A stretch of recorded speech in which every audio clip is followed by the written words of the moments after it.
Excited to share with the board. Whoa, we got an echo. All right. I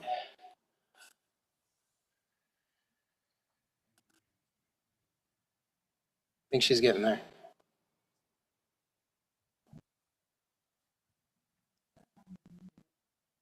Your speakers? Not your mic. Mute your speakers.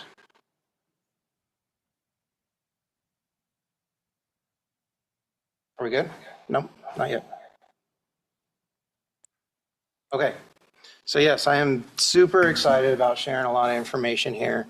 I've got essentially 6 or 5 sections that I want to discuss as we talk about the budget.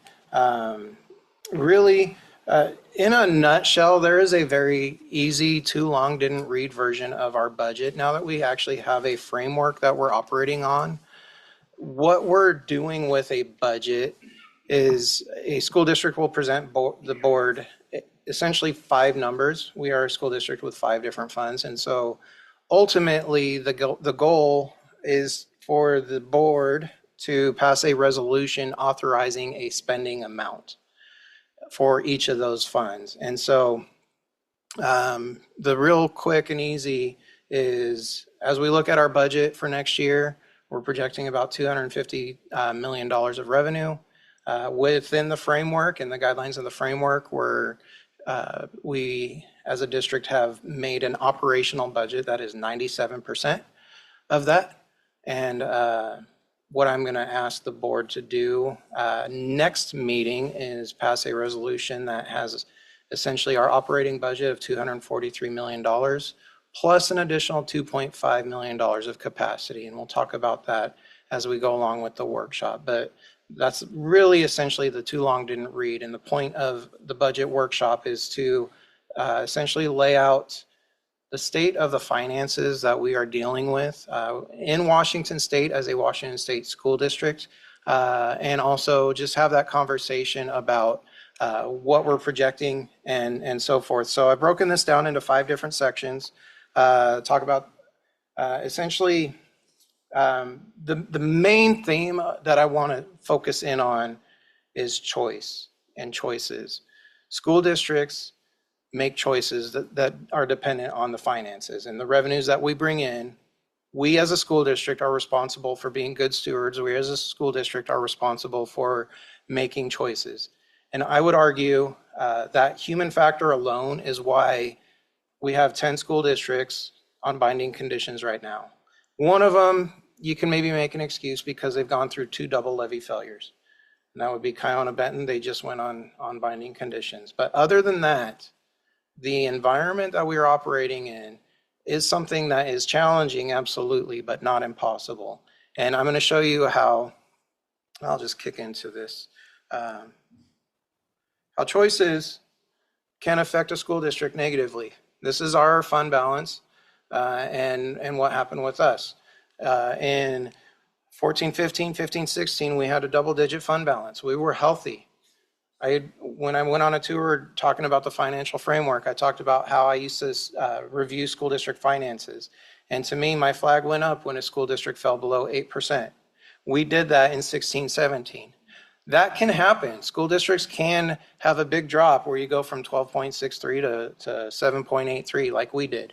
However, healthy school districts will make those choices that bring us back up to health. We didn't do that until 24, 25. We continued to make decisions that brought us down to a 0.55% fund balance. And then we made a choice to change that. And we are changing that, and we're doing a very good job of that. Last year, we finished the year with a fund balance of $3.1 million. This year, I'm projecting us to be, I'm going to say I'm projecting us to be at 11.8. I've got 5 different tools that project out a fund balance. The lowest fund balance, Rick, you've asked this question before, what's the worst one essentially? The worst one has us at a fund balance of 10.4. So I'm projecting us and can confidently say that we are going to triple our fund balance this year. And so these are preliminary numbers that I'm showing you here. That actually brings me to something I am excited to share. And I want to take this opportunity to do that right now. If you go to our website, and click on finances, you're going to be taken to an interactive dashboard, similar to how I've been presenting the monthly budget status information. Individuals will now be able to go onto the website. You can expand this into full screen. You can go onto the website and you can look at our data in a deeper dive. We've talked about enrollment and what's happening with enrollment, right? This webpage is interactive. I will say it's still in a work in progress. That's why we've got some scroll bars that may or may not show depending on your resolution. But if we wanted to, we can see here at Richland, we had our headcount drop and our enrollment drop. Well, let's look across the different data sections and you can actually start to really see and pinpoint the different school levels and where we're seeing the enrollment changes. This is at the level that I'm looking at our data. This is at the level that I want. Part of the framework and part of my goal last year was to provide dashboards to staff, to the public, be more transparent, right? I don't know that we can get much more transparent than this, especially with regard to enrollment, right? We can go down to individual building levels. And I think this is kind of fun, kind of cheesy, but kind of fun, but you get the little logo for the building, right? I think that'll be enjoyable, but our principals can now go in and they can see what our 1251 report, that's the enrollment report, what is the annual average that's saying. And you can go and you can look at the different graduating classes and the history with that graduating class cohort. You can look at a whole ton of information just on enrollment. It's not the entire point of the presentation, so I'm going to just kind of click through, show you what is available. The financial framework page, I know that that's been a popular one. We're keeping the looking ahead. I'm changing the title to the finance view. I'm going to talk about my perspective and how I view what's happened to date. What are the key things that I think that the board and the public need to be aware of? And also as far as what's we've experienced and what's coming ahead. And then continue on. These pages, a lot of them are very interactive. And so we can come in here, we can click on administration, and we can see percentages broken out to see how much of our expenditures, our revenue is being allocated as an expenditure to these different categories, right? If we wanted, you can click through these as you like, in any fashion as you like. So a lot better ways of being more transparent, like I said, with the public. Same with revenues. This is one of my favorites. I've provided this in the past in different ways, and I really was hoping to eventually get to this point where I could show the history of what the school district has gone through. So we've got the last 4 years of our net activity, whether it's a gain or a net loss. And you can see through July 2026, we have a net gain of $6.1 million. It's an important number to remember. I'm going to talk a little bit more about that later on in the budget workshop, but we have a net gain this year of $6.1 million. I think that that is something to be very proud and something to really, I want to give our buildings and our departments all the commendations that they can get, really, because it takes a lot of effort to do that. Previous years, we had a loss of 9.5, a loss of 8.5, and a loss of 1.4 last year up to this point. And so I would say that's a big turnaround. And also within this, like I said, it's interactive. We can look at the different categories. So we can see in those unrestricted programs, what has the last 4 years done? And I provide the definition of what is in each of these buckets. So folks will have a lot more ability to look at where our finances are and what's been going on with Richland finances. And then finally, this is something new that's available only because it's something we can do now. Part of the F-195, which is the budget, is what we call a program matrix. And so this, you can go through you can open up a program and you can see all of the activity, the program level activity as its total with each of the individual activities and their object codes. The program being what is it that we're trying to do, and then the activity is what is it really specifically targeting and doing. So basic education, we're trying to provide basic education. The activity 27, teaching. So this is direct face-to-face interaction with students. And then kind of the how we're spending it. And so the certificated, classified salaries, the benefits that go within it, supplies, travel, that sort of thing. So this is now live on the website. You can go home and do this when you get home and have all the fun that you want. I absolutely have fun looking at data. So just wanted to put that out there that is available. It's best used on a computer, not on a mobile device. So that being said, we're going to continue on. So we are projecting to have a really significant leap as far as our fund balance this year. So as I said, kind of getting ahead of myself, there's 5 different sections. We're going to talk, kind of go into a conversation about essentially what the state provides for us in the fiscal environment that we are operating within. And then we're going to talk about some of the capacity that we have moving forward. We're going to talk about kind of some of that peer-to-peer analysis that was done as we build the budget and that we continue to do. One of the things I just presented at the WASBO Business Manager Conference, and one of the things that I shared with new business managers is that more and more every day I look at my job as a visionary and a communicator. I need to communicate the finances in a way that works, and I need to be a vision. I need to have a plan and come up with a plan on where we really should be financially. And I think that takes a lot of research to see who does school districts and academics well, and then where are they spending their money and how do we compare, and what's specific about Richland. Maybe we are more or less in a specific category. Is that something that we can be okay with, or is that something we need to change? That's my job and the job of our cabinet and administrators to figure out this is what it takes to educate students well, and this is how we're going to do it at Richland. So we're going to have kind of a little bit of those conversations, and then we're going to get into the budget itself. I am going to ask that any questions that you have, write them down, don't forget them, but I would like to finish my thought process before being interrupted with a question. Just because there is a lot of information that I really want to get through. And so I'm going to be kind of talking fast, so I imagine there will be questions. For the public that's tuning in, this is not the opportunity for a question, but write your question down.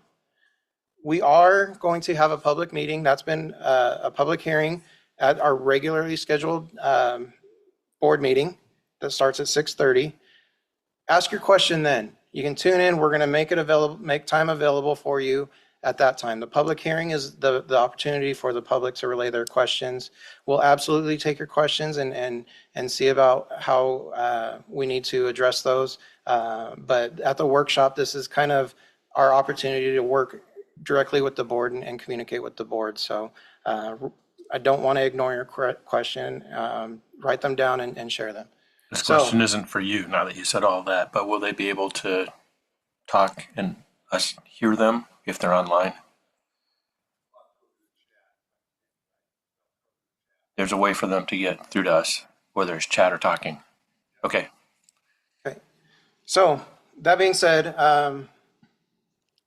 the central point that I want to get to with this budget workshop, again, is choices, right?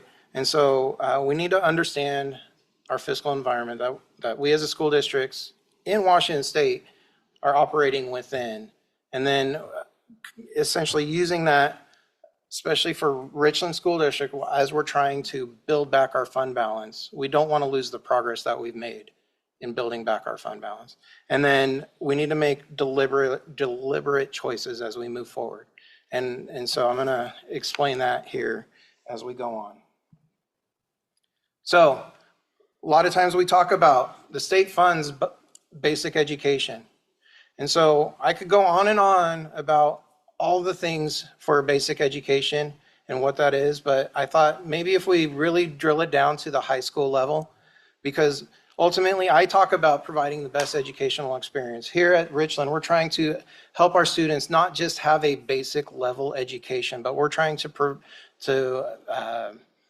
prepare them for life after high school in the best way possible. I don't think that the state really cares about that, because the state looks at basic education as providing the opportunity to earn 24 credits required for a high school diploma. That's the opportunity to earn. That's not necessarily even passing, right? It's just, are we giving school districts the ability to provide students the opportunity to earn a credit, which to earn a credit, you need a D. So at its basic form, the state funds a D-level education for our students. The opportunity for our students to receive a D-level education. There's 24 different high school credits. I'm going to actually go through our offerings at our high school and show you the difference between the educational experience and how we're trying to provide different programs and opportunities for our students that the state just, quite frankly, doesn't care about. English, when we're looking at ELA, English, the state funds 4 credits. And that can be done essentially through language arts 9, 10, 11, and 12. And here you can see we provide much more than that.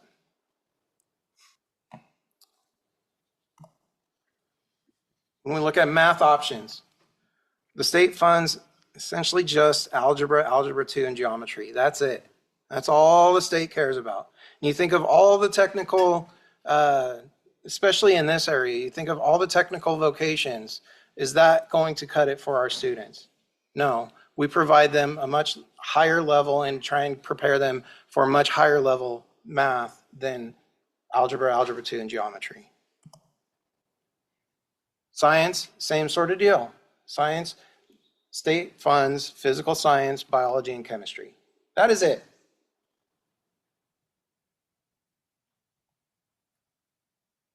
Social studies, art foundations. This one, I think, helps really illustrate that difference between what the state cares about and what local communities care about.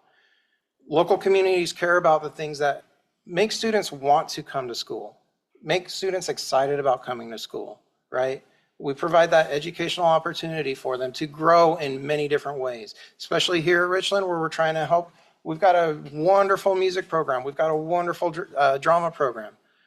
State doesn't really look at that as a necessary. If they did, they would provide more funding for us. I wrote a lot of stuff down. I'm trying not to read all the prose that I wrote, but I thought this one was a good one. Local support helps us provide opportunities to our students that the state doesn't deem necessary or truly care about. If they did care, they would fund it. Talk is cheap. Our legislatures talk a lot. Talk is cheap. Words are easy to say, but they don't do anything. We need action from the state. Health and physical fitness. Career and tech. I think this is another area where we can see a clear difference between what the state cares about and what we here at Richland School District care about. State funds 1 class of CTE. Essentially, that's exposure to life after high school. Whereas here, we just added some forklift opportunities. We're trying to help kids get certificates in forklifts. That's super hard to do outside, from my understanding, and we're affording them the ability to do that. We're equipping them through different labs, certificates, dual credits, and essentially working with our local partners to provide them real opportunities for a career outside of high school. The state doesn't care about that. They just want to expose students with 1 credit for CTE. If they truly wanted more, they would fund it. Just change that too. So, really, with this, we have a lot of options. Yes, those do come with a cost. Are these costs stuff that we want to continue providing for our students? I would say as a district, we do. We absolutely do. But in our financial world, yes, local choices. These are choices that we are making and prioritizing for our students. We don't want to cut program, right?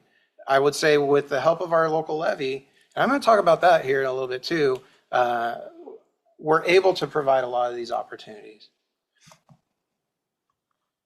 Okay, so I thought that this was interesting. Governor Ferguson gave us a real gem in an article here. The Washington State Standard released an article in July 14th, so what, about a month ago, where they actually quoted Governor Ferguson. So he was going off about adding another probably unfunded mandate to school districts by requiring us to help with FAFSA applications. FAFSA is a pathway. College is a pathway, but it's not necessarily the pathway everybody should follow. I myself went straight to the military. I didn't need to go through the FAFSA process, right? So there are other opportunities that can explain why maybe we're not so low. But here's what Ferguson quoted. He said, let's be honest, 40th is not going to get the job done. What he's talking about is we have other states that are helping students with these applications. And as far as the number of those applications being done, Washington State ranks 40th as far as helping those students. In that same vein, in that same quote, you look at the state's effort for funding public school districts. This chart, this line chart shows, it's on OSPI's website, they share it, shows the amount of, essentially the percentage of the gross domestic product that Washington State has and what percentage of it goes to school districts. And we rank 40th. So in that same vein, Governor Ferguson, if 40th is, let's be honest, 40th is not going to get the job done, let's do that with public schools, right? If we're 40th in the nation as far as how much we're contributing to our schools, let's increase that. By the way, the average, that gap is $4.17 billion that could go to public schools and help us much more than what the state is wanting to do for us. Here's another way of looking at it. I'm not saying that we need to be above 50%, but after the McCleary decision, legislatures did make more of an effort for school districts. They allocated 51% of the state budget to school districts. Since then, it's dropped to 43.23%. The point of this is to show the state is starting to become apathetic to schools. I don't think you can illustrate that any clearer by showing what the revenue per student changes have been over time. Again, McCleary, we saw an increase in what the state was funding per student. Since then, adjusted for inflation, the revenue per student has actually decreased. So when ledge sessions are done, you hear legislators championing about how much money they're giving to schools. But that's all maintenance level increases. That is it. Policy level, they're actually cutting back. They're not helping school districts. We've been clamoring for more assistance from the state and they're cutting back. Yet, even though they're cutting back,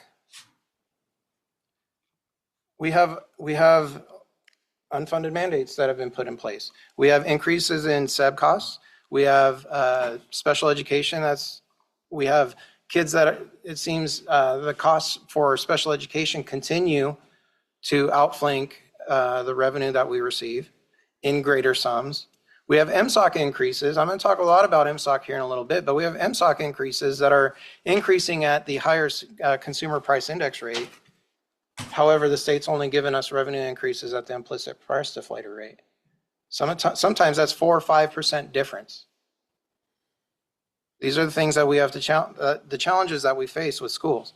Transportation has gone up. I'm also curious what's going to happen with the fires, right? How's that going to affect insurance and liability?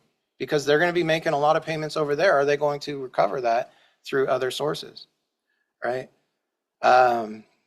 Substitute costs. We've been talking about, when we went on our discussion about the financial framework, I talked about the sub formula, 151.86.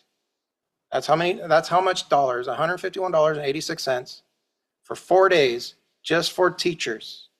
That is it. And that formula, those two values have not changed since 2009. No inflation increase, nothing.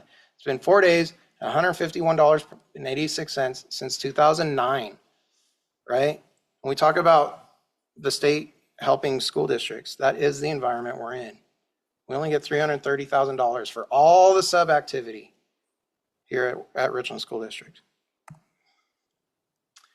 I talk about some of the different ways I look at data. This is one of those ways. And one of the things that I think helps illustrate the challenges that school districts face.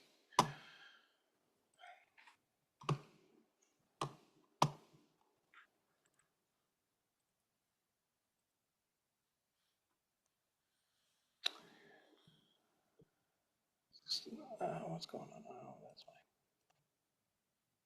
There we go.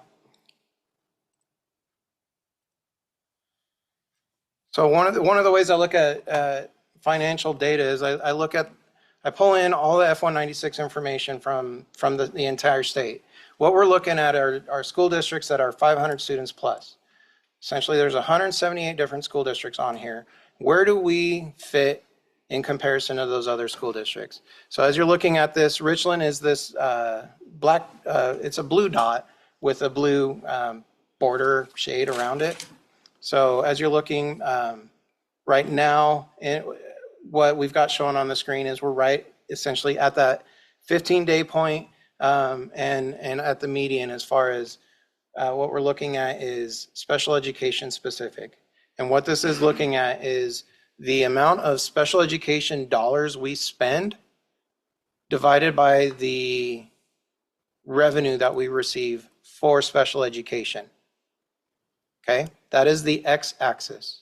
The y-axis is the days of operation. I want to show you the impact of what's going on and how school districts are really struggling in this specific area, right?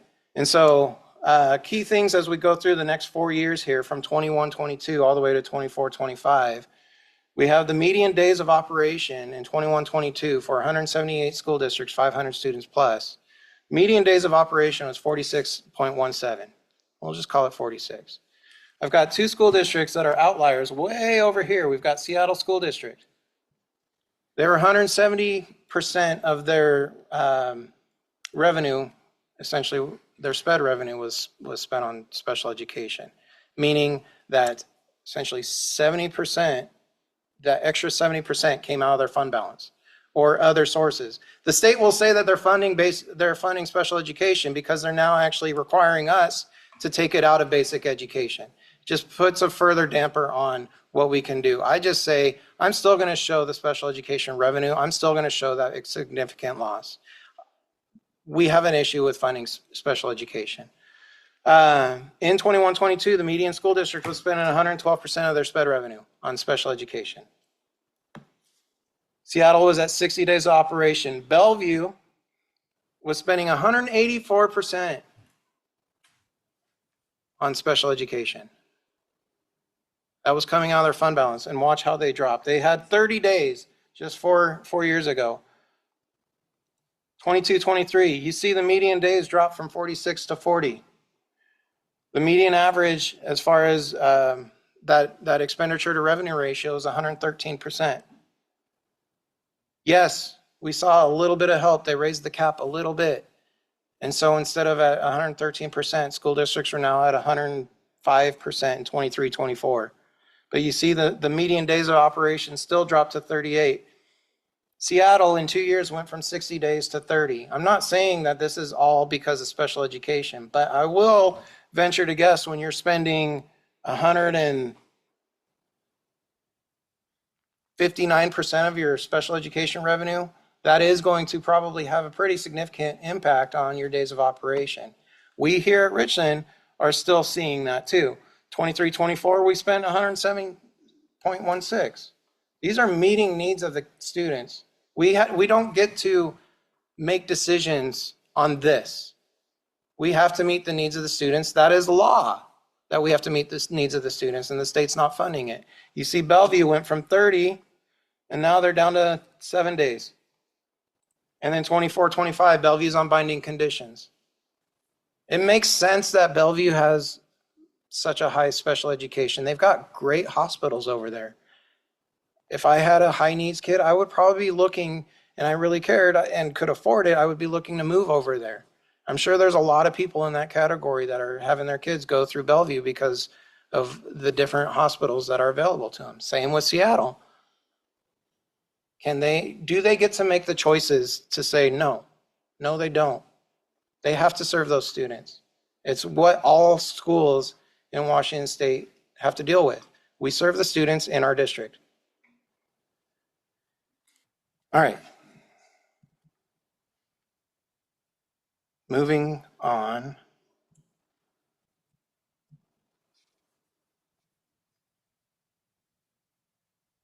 Here's another challenge that we're looking at, and this goes into our 4-year projection here that has a pretty profound impact for us here at Richland. Is what we're looking at is the last 2 years in 26, 27. You can see I highlighted a row there for max per pupil rate, right? 26, there was an additional $150 enhancement given, and then in 27, there was an additional $150, so a total of $300 per student. The intent when that enhancement went in was that legislative action would be taken during a biennium to make that a permanent thing. Well, right now, they didn't do that. LEA is not a basic education function. So I'm going to illustrate kind of the impact of what's going to happen. Right now, we need legislatures to actually take action to save that $300 enhancement for us. I'm actually hearing the opposite in that they want to look at potentially removing LEA. What's that going to do? So what I did is I looked at what is the state's contribution to East Side school districts, West Side school districts. There is a significant issue. I'm not saying all West Side school districts are receiving much, much more than us. I'm willing to bet that this is essentially one county that's doing this to us. So what's going to happen? So here you can see there's the blue is the West Side. Our gold is the East Side. We are drier over here. I guess that kind of makes sense. They are a little bit wetter over there. So 24, 25 specifically, there was a $640 difference in revenue per student given to the West Side versus the East Side. They're talking about removing LEA. If they remove LEA, you're talking about a $50 impact to those school districts on the West Side, $50 per student. If you remove LEA, in general, not every, I mean, some school districts, this is going to have a profound impact, even on the West Side. Essentially, one county is probably going to see no action. I'm going to show you that here in a second, too. But that gap, if they get rid of LEA, that gap extends to 1,090.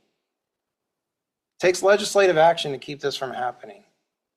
And I'm willing to venture to say that legislative action is actually going to cause that gap to widen, because Ferguson's telling people to cut costs. LEA is not basic education. This is something that could be on the chopping block, and I could see, because it has very minimal impact on one county, is going to affect everybody in the state. If we drill down to Seattle specifically, Seattle gets to charge 74 cents on their levy. They do not get LEA funds. They essentially just get levy. And so what we're looking at here is that gap between Seattle just getting their levy and Richland getting levy at a $2.50 rate plus LEA. That's a pretty profound impact, difference there. This is why we have LEA, is to try and minimize that gap so that the students over in Seattle and our students have a much more similar educational experience. 74 cents. You take out LEA, zero impact to Seattle. None. They don't get LEA. We would lose $390 per student. That gap widens. It's the fiscal environment that we are in, right? If this goes away, and I can't budget that legislature is going to take action. We can't responsibly budget if legislature doesn't take action. This is another one I wanted to read. The legislature can change a lot of this. Special education, MSOC, regionalization, LEA, transportation, these are all policy choices that are available. It's just whether the legislature is going to do it. I'm not optimistic that we're going to see major changes. What does that mean? That we need to advocate. I know Jill, I know Rick, you guys are strong in doing that. I'm on the WASBO board. I'm part of the legislative committee. I just provided a whole bunch of the statewide data to our ledge committee so that we can actually make a proposal with data from school districts to present to legislature to try and affect change. We're doing the work as best we can. But I'm not optimistic that I'll say a county is going to help us. So where are we? As a state, we have, I thought this was kind of interesting. In 2025, we had 7 school districts receive findings on their financial condition. At that time, only 5 of them were on binding conditions.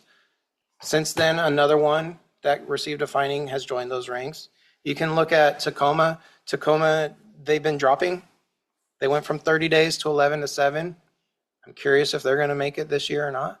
That's going to be a fun one to watch. Maybe not for them, but I'm going to be watching it.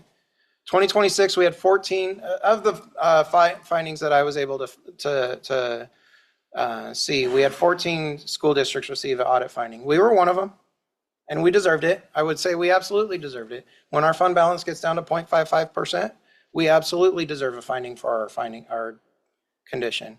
I didn't agree when SAO was saying that we've regressed, because we absolutely have not. We just tripled our fund balance. I don't see how they could say we're regressing. But we deserved it, and they were right to give it to us.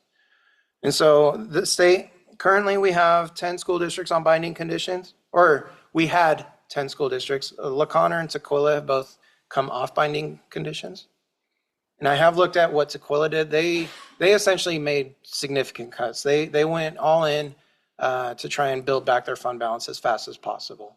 They're now, I would say, healthy. It took them like a year to do, but they went down to like 90% expenditure to revenue ratio. I've been saying we could do that. I don't know that it's providing the best education experience for students. I think that there's a lot of rash decisions when you do that. You're making a lot of cuts that hurt the community, hurt the morale, hurt our students ultimately. So we aren't going to make those significant cuts. The framework was put in place to ensure that we can make those, build back our fund balance in a healthy way. So again, I'm trying to illustrate this is where we are. The state effort and lack of funding is a thing. The state believes that they've met basic education, and they're essentially prioritizing other things over schools. Legislature remains apathetic to students being served in public education within Washington state.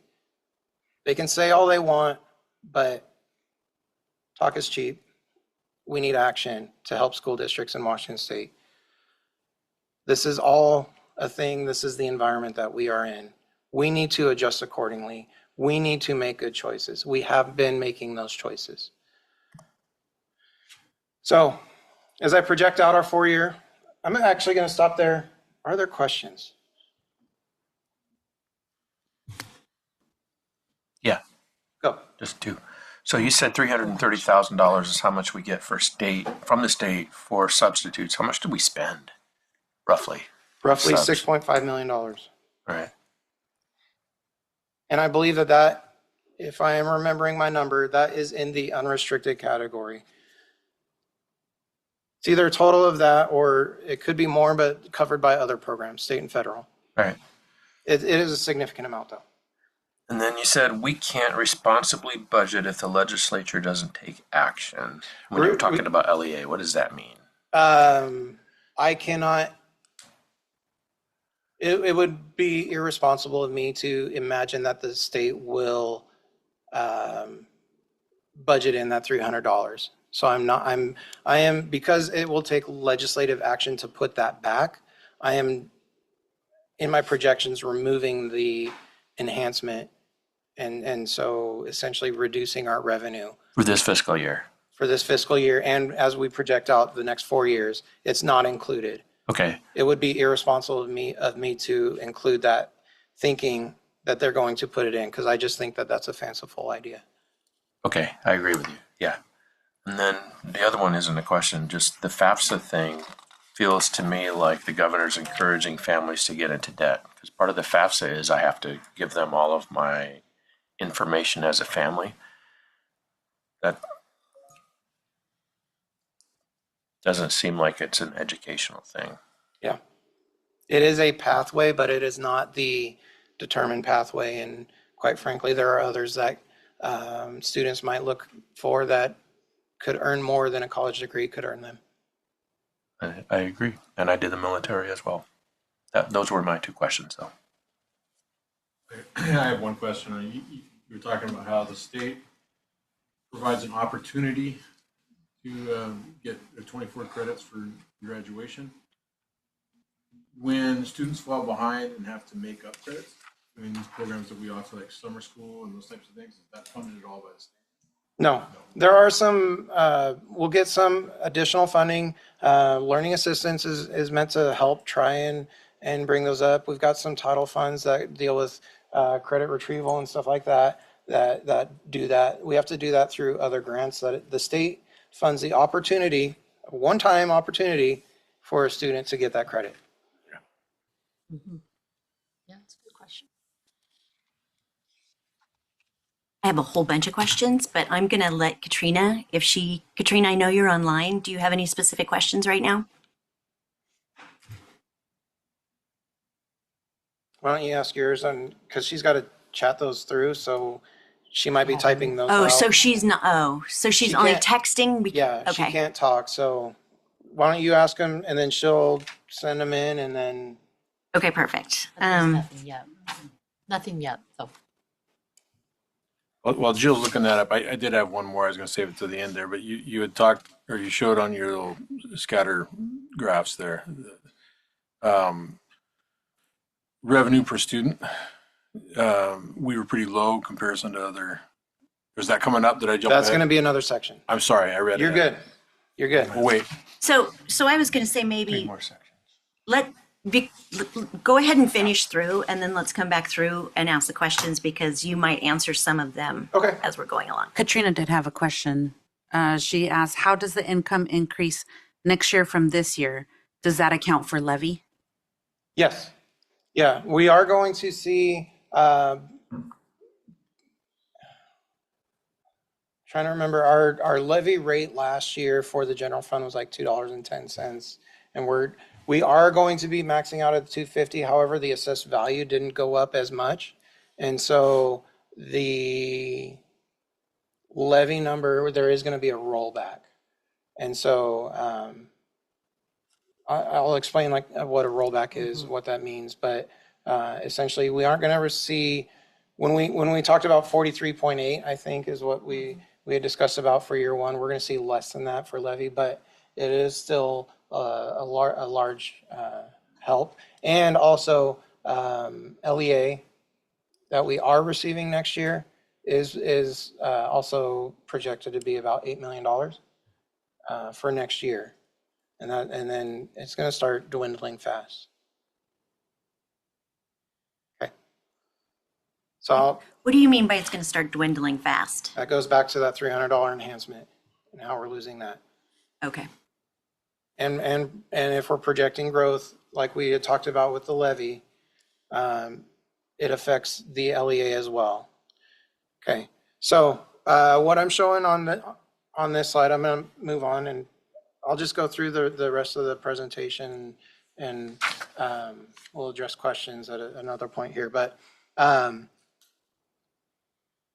This slide essentially shows the different revenue categories and how we'll receive revenue in those different categories.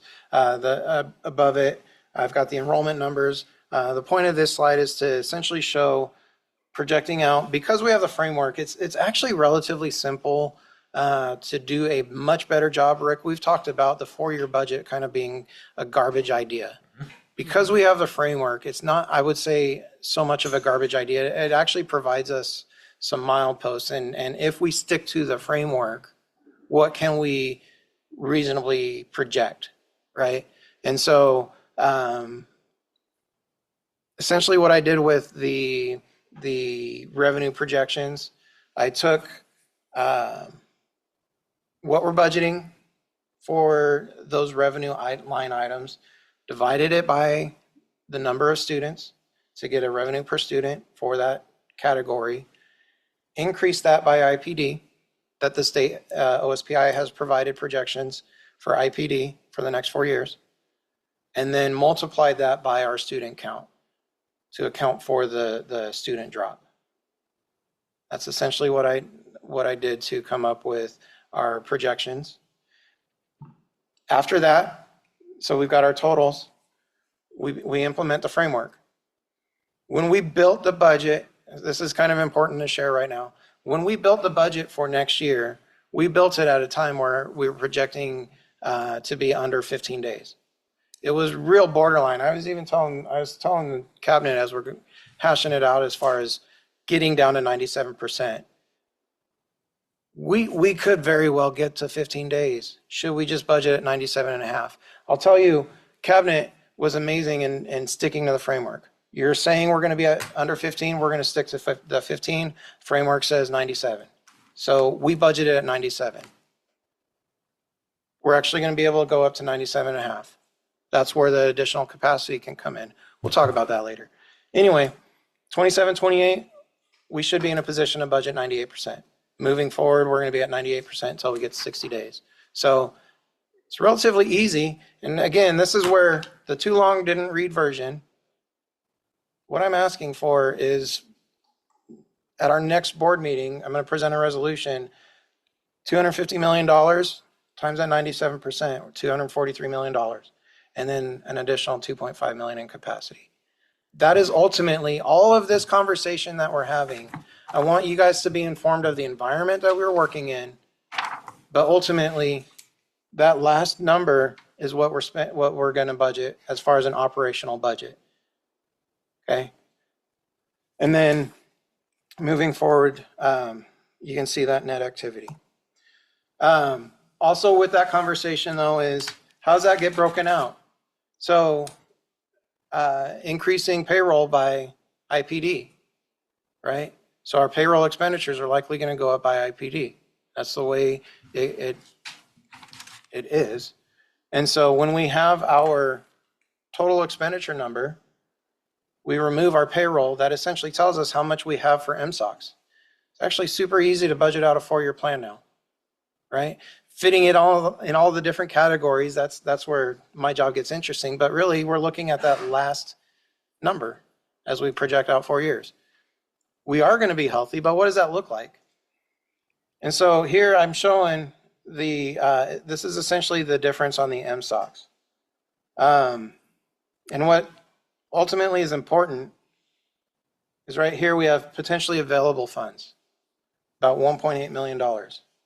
This is over the next 4 years, that's essentially the funds that we have available for projects, for meeting our strategic plan, for improving program, right? $1.8 million. That goes fast. And there is a but wait. We have teaching standards that we have to go through. Washington State has their cycle of updating the learning standards. With that comes potentially new curriculum. With that comes potentially new professional development. We don't get to set that. State sets that. We have to respond to it. We have to make choices with our funds to ensure that we're ready to respond to those. Insurance is the one that's super interesting, and I think another area that shows maybe a lack of effort from the state. So specifically for us, the time I built this, working with the insurance company, they told us to project a 20% increase. Over the years, we've had a 30% increase, a 9% increase, a 10% increase, and a 20% increase on insurance.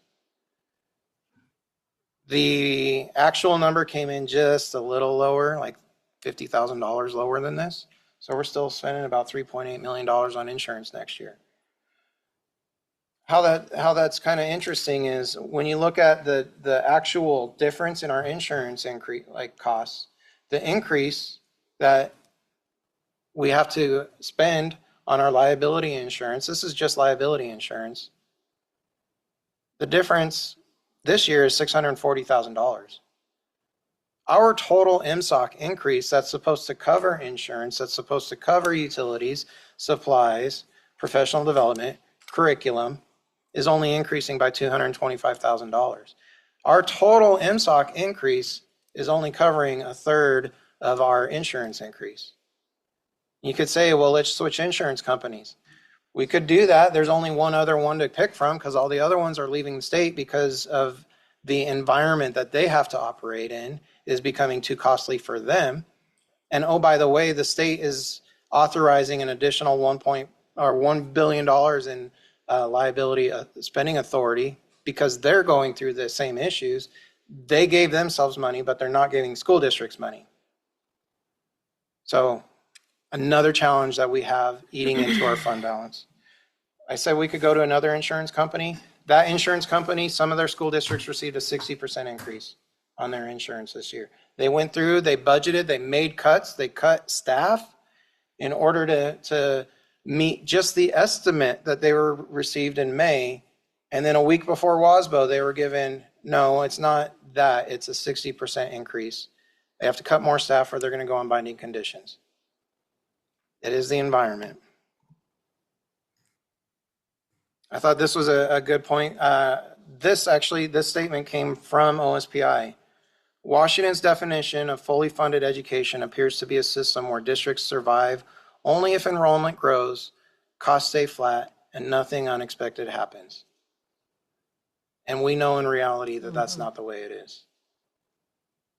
But that is the environment. That is what it is. Where did that quote come from? OSPI. You go to, if you were to Google search OSPI, understanding public school funding, you'll be taken a webpage that has a lot of this information.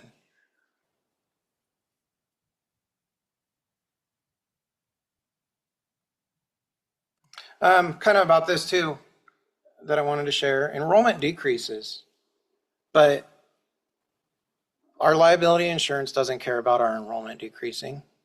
Utility costs don't care about enrollment decreasing. Electricity doesn't care about enrollment decreasing. And when we're talking about 150 students leaving Richland School District, we're not talking about one specific grade level. We're talking about 12 different levels where if you spread that 150 out by each 12, you're losing 10, right? You look at our elementaries, we lose 10 fifth graders. That's probably spread out how many? 10 buildings? 11 elementary buildings, right? So if we lose a student at Desert Sky, are we going to cut a teacher because we lost a student at Desert Sky? No. So when we're talking about a drop in enrollment, that's not an easy thing, right? And with MSOC specifically, a lot of our MSOC costs aren't affected by enrollment. However, our revenue is. It is the environment we're in. State can make changes. They just haven't. Just saying it. So we talked about our fund balance, right? We did fall. We got down to 1.97 days cash on hand, right? Our expenditure revenue, you can see, we were consistently going above our revenues. We made change. The majority of the board that we have sitting right now affected change, right? 24, 25, I came in January of 2025 and started the year that year at $1.2 million. We ended that year at 3.1. Started the year this year at 3.1. We're going to triple our fund balance this year. We are making change. Talking about, again, that central theme, the human factor. Decisions hurt districts and good decisions help districts. And we're continuing to do that. And the focus of this year's budget is continuing to do that. And so a lot of the main points that I really want to get across, our fund balance is still low. As we're building it back, we need to be mindful of the fiscal environment. We have $1.8 million, right?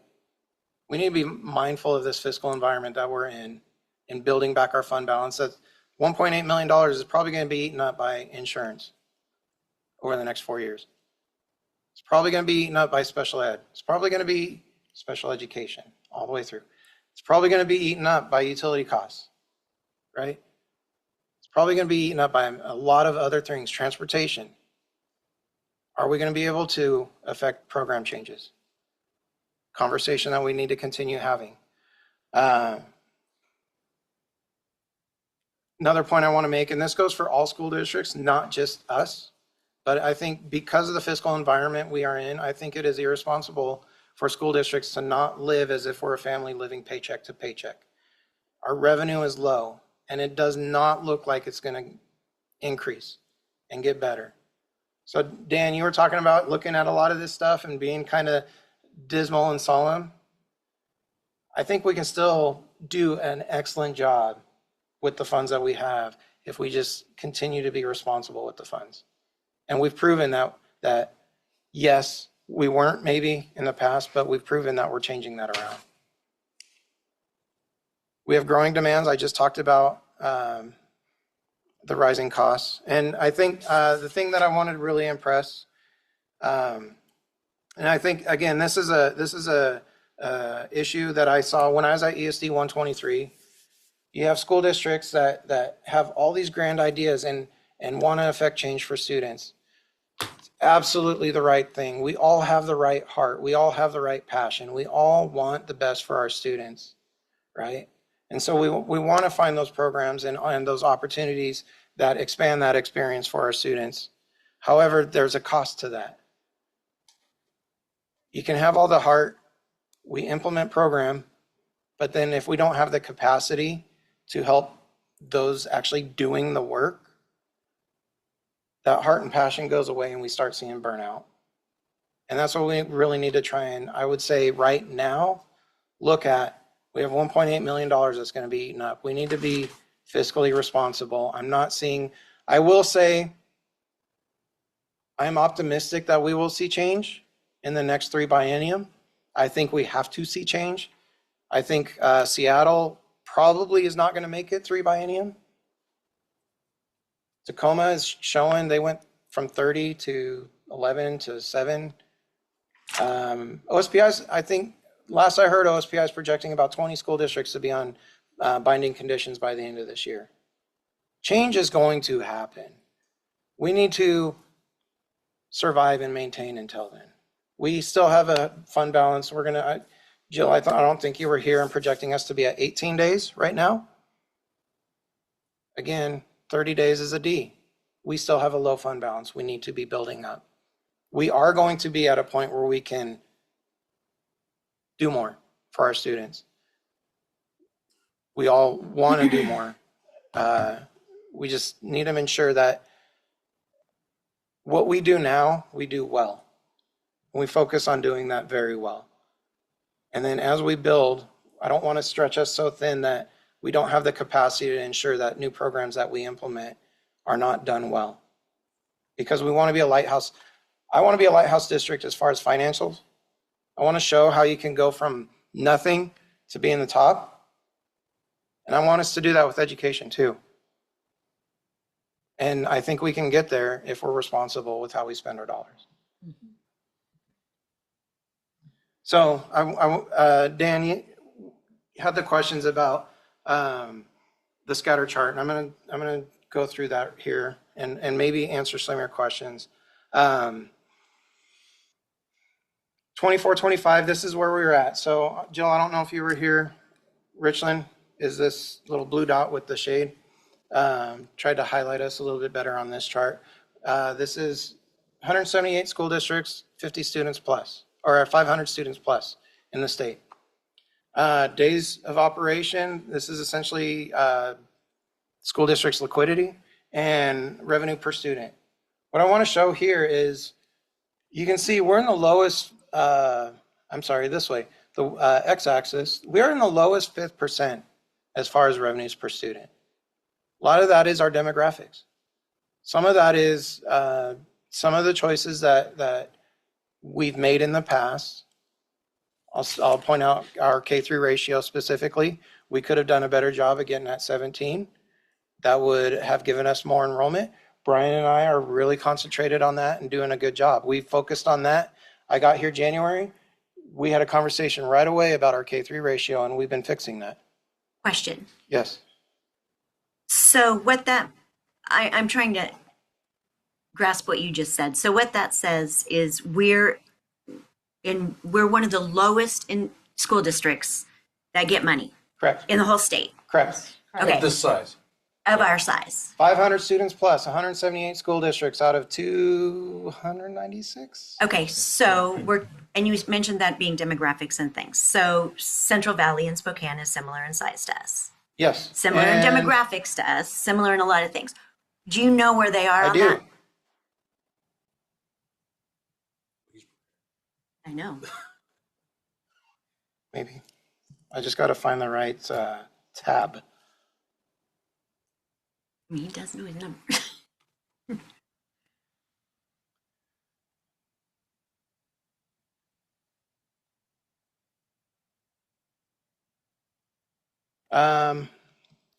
On my dashboard, I can really highlight them and make them pop. Right. No, I But get it. I can look at them to find where they're at. And yes, we are very, very similar. Yeah, I mean, there's several They do districts receive across the more. state. And okay. Do we know in which, well, Actually, again, here you go. that's a little bit irrelevant, but in which categories they receive more? Is it like Title I? Is it SPED? Is it like, We could certainly dive into different programs. There's Central Valley right there.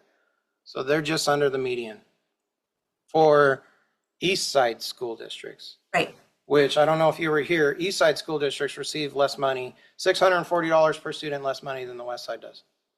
And is that based on demographics or is that just based on how the legislation decided to give money? Both. Yes. Okay. I mean, I illustrated Seattle can charge 73 cents for their levy. Right, because of levy dollars. Right. But And that alone, right, was a substantial difference than what our levy plus LEA was. so basically every school district, the amount of money that they get from state, the percentage versus the percentage of levy dollars is similar based Yes. on per student, So based on the formula. yes, the apportionment itself, the basic education apportionment formula It's the same is the regardless of where you same live. for everybody. It's the Right. exact same formula for everybody. The only thing that affects a difference there is the K-3 ratio. The K-3 ratio is a denominator.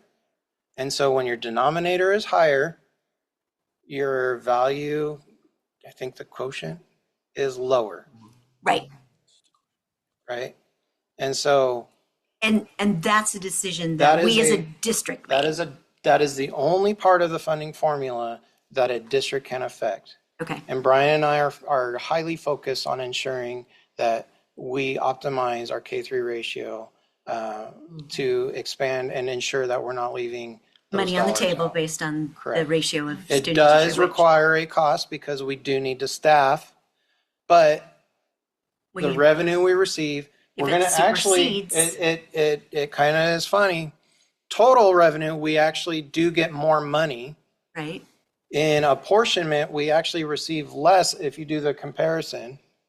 So which because- one's greater? Because we tend to, we do school district well and our teachers want to stay. And so they go to the bottom right of the pay scale. I'm not complaining on that. It's just, we have great teachers. They deserve it, right? it is a challenge in balancing that out. So basic education wise, it's negative, but the K through ratio actually affects special education revenue as well. And so because of that, total revenue we receive is actually more.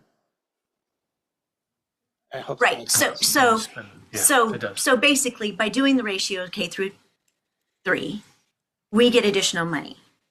We get less money in the appropriations. But what you found is that if we keep the ratio low and get less, we're still getting more money because of the money that is coming from a different basket. Correct. Okay. Yes. So, I mean, that's where you determine which one is more important. Do we staff at this level or do we get this money? And you found out that it's better That's to what do we this. try and balance. So, which we haven't done, which is one of the questions that I've had for a while, is why have we not been maximizing and how do we calculate So that? I'm So gonna- that's a beautiful, I'm it's a gonna beautiful say- thing because I'm it's going to good for kids say too. in this conversation, we've made choices. I don't know all the choices that were made, and I don't want to lay blame on anybody. No, I just look at we're moving forward. We've got really good people in place, Yep. and I would say we all work as a team. Yeah, you can't undo what's done. All you we can't can do is undo move what's forward. done. You can only move forward, and we're doing the best we can to move forward Yep. with the most responsible way. Yep. So I'm just gonna projection wise, 25, 26. This is where at the time of making this presentation, where I was projecting us as far as where we're going to end, days cash on hand, revenue per student. And what I'm showing you is how it looks with similar school districts. However, as we go forward, if you go through the years, that revenue per student continues to increase. And so projecting it out, that lowest 5th percentile, I still think we're going to be in that. So kind of a real look. If everybody essentially moved along their same plane, this is how we would look. We are moving the needle on the Y. We are getting better days cash on hand. What days cash on hand really means is our liquidity. What are we able to make payroll if we didn't have any revenue come in, right? That's that question. We have revenue come in every day, right? We have big revenue come in at the end of the month, right? But overall, liquidity is going up, even though our revenues per student is going to probably continue to be one of the lowest in the state. We don't get to change that. That is our environment that we have to make decisions in. Well, and it's always been our environment. It's always been our environment. I just want everybody to be aware that that is our environment. I don't know that we've been aware.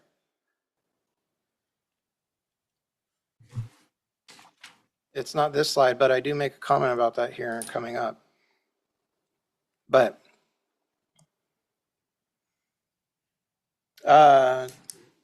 same sort of thing, expenditures per student.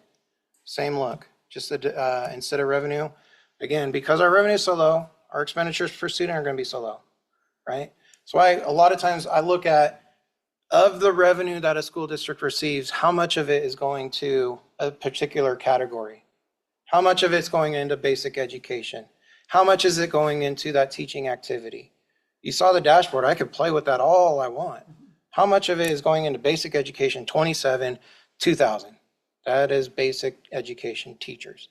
And I can look at where we're at in comparison with everybody else. I can look at central admin. I can look at our salaries and where we stack with everybody else. I'll say we're in the lowest 5th percent. I can show you that.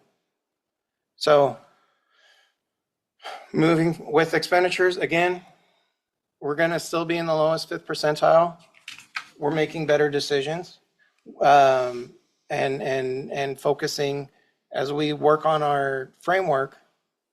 It's easy to project this out. And again, if everybody moves on that same plane, this is how we'll look. So this is where I think one of the more fun scatter charts that I've been playing in is the y-axis being revenue per student. and the x-axis being expenditures per student, right? You can see clearly we're near the lowest in 5th percentile in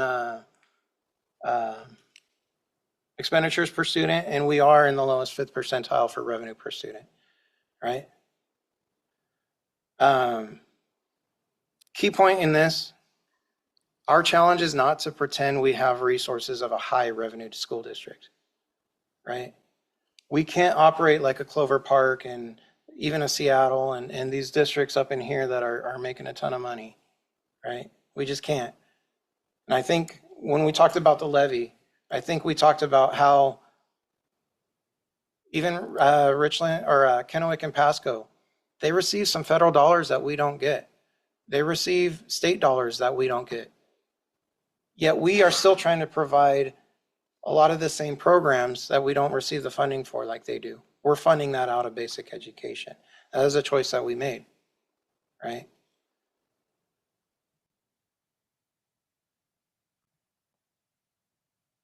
This one, I think it is kind of fair. I think what you'll see moving along the same plane is essentially we'll still always be down here. Everybody will just move up. But if you were to place us next year's budget, kind of want to talk about some of these dots. I haven't talked about the dots. Gold standard, you're doing both well. Finances and education. What I did is I looked at the SBAC scores, came up with a formula for the SBAC scores, and that helped me try and determine who's doing academics well, right? There's much more to education than the SBAC scores. That is very much a general number to use, but I think it does help in a lot of ways. And I think you see those school districts that are very high SBAC, you would anticipate them to be. Pullman, Meade, talking about school districts on the east side, Issaquah, like Lake Washington, I'm going to stop there, but west side, like doing both well. And so where does that put us? I think we can do school district well within our expenditure and revenue limits. We just got to figure out as a team how to best do that. I can help with the finances. They know how to teach. They know how to help teachers teach. They know what programs are effective for students. And I think we have an excellent team here that can figure out how to increase our scores academically. That to me is moving the needle. How do we serve all 14,500 students that come into our doors? Not just specific targeted groups. My goal is to provide the best educational experience and fund the best educational experience for all 14,500 of those students. And we have a team that's going to do that figure out how to use those dollars to do that. I could go through and look at the peer-to-peer data. I want to leave time for discussion, so I'm going to fast forward through a lot of that fun stuff for me and get to the summary. So I think this is a good point to stop and answer some questions. Do you have more questions? Yeah, but Okay, you go want me to ahead. go first? Nope, you can go first. I'll save my 962 questions. Thanks, Travis. You did answer the one question I had before during your presentation of the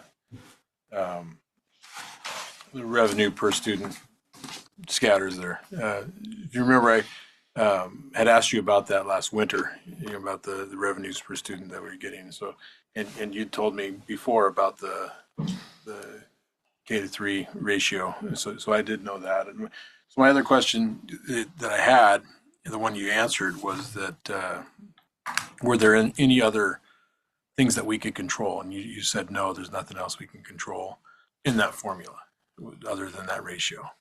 Mm-hmm. So do we know then on the other inputs that they have to their formulas, when you say demographics, affect what we get, specifically which demographics do we stand out, I guess, in the state that makes us so low on that?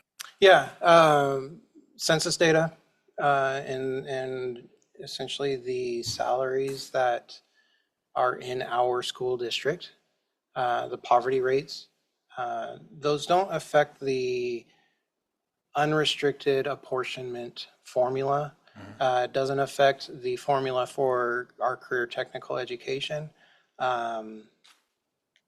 It, yeah, primarily, I think of them in numbers. That's why I'm kind of, That's right. the So- 3,000s, it doesn't really affect. The 4,000s, where it does affect is LAP high poverty. It affects a lot of, mainly Derek's programs with our grants, our federal grants. We have also, other schools will receive grant money in other ways that we don't. I don't believe we have, if we have a migrant, we don't have a migrant program. Whereas like Yakima would have a program 53 and receive funds for that program and that sort of thing. So there are other programs. Some schools have skill centers that help increase their revenue in those ways. Does that answer your question? Yeah, I think it did. I mean, some of it was down to some of those special programs that we don't have, right? That where there's some funds available for those. But as far as the demographics part of it, it sounds like some of that is just we are one of the richer communities on the east side. Yes, So the ratio of basically that to our cost of living, which the state determines to not meet the correct. criteria as well, kind of puts us Mhm. in that kind of that weird space, right? Correct. That drops us there. Yeah, brings up regionalization in that conversation. We used to receive regionalization. We were the only school district in the ESD 123 region that received it. We no longer receive it. This is a regionalization year. We'll see if legislature adjusts regionalization again and may or may not receive that. I'm going to operate that we won't. When they determine that, there's some hard number don't know that they how they have, or is calculate it that. or is it more arbitrary? It was I'm gonna say- arbitrary. It was I'm gonna it say a was lot of it is arbitrary, So can and that from be my bought? understanding, the very fact that we received it was kind of because we had some political position there When was the last year we received any of the regionalization money? 3 years ago. Okay. So is that something that can be lobbied? Yes. Everything and anything that we're talking about can be lobbied. But is that to what, the legislature or to OSPI, or who It's- makes that it's decision? the I don't know where the legislation. formula comes, and I think that we had a question about the formula with OSPI, and we didn't get a clear answer on what the formula is. There wasn't a formula when No, they it did was- it at it the was- beginning. It It was was a arbitrary. It political was, yeah, decision made during McCleary. yeah. And depending in, When they were bargaining for the final package. well, and we ended up continuing to spend some of the regionalizational money going forward across the board, even once we didn't get it. So that funding came out of our bottom line too. So a couple there, so switch gears. The insurance costs, and you're saying that the insurance doesn't go down with enrollment. Okay, does some portion of it? Because it seems like there would be some aspect of your liability based on the number of families or whatever that you're serving. So I want to be very careful with that. I'll just say that where the state is with regard to liability, insurance companies are, I mean, we've seen an 80% increase, I think, if I'm remembering right, over the years.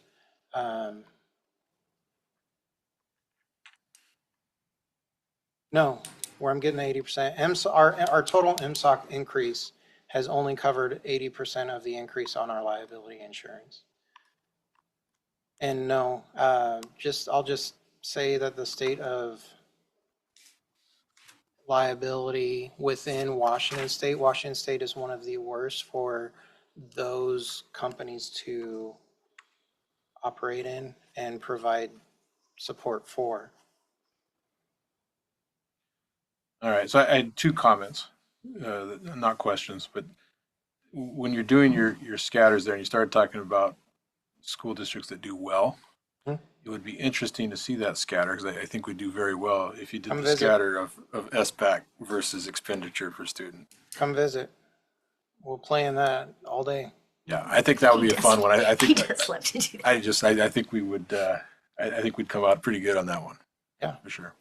And the other thing I'd say is that this is something that is really well done and deserves a whole lot more exposure, broader exposure and publicity than what it's going to get. So to that point, I have been telling, and I talked to Rick about this.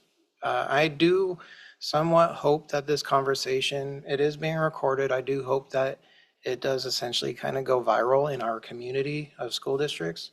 I've been sharing it with some folks that I think need to be watching it from, as far as new business managers. I've invited a couple different school districts. I think some of them might be online right now watching.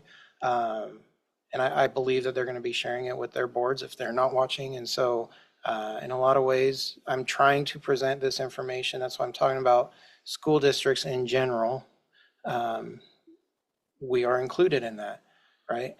The fiscal environment that we are in is not that different from the fiscal environment that some of these other school districts are in.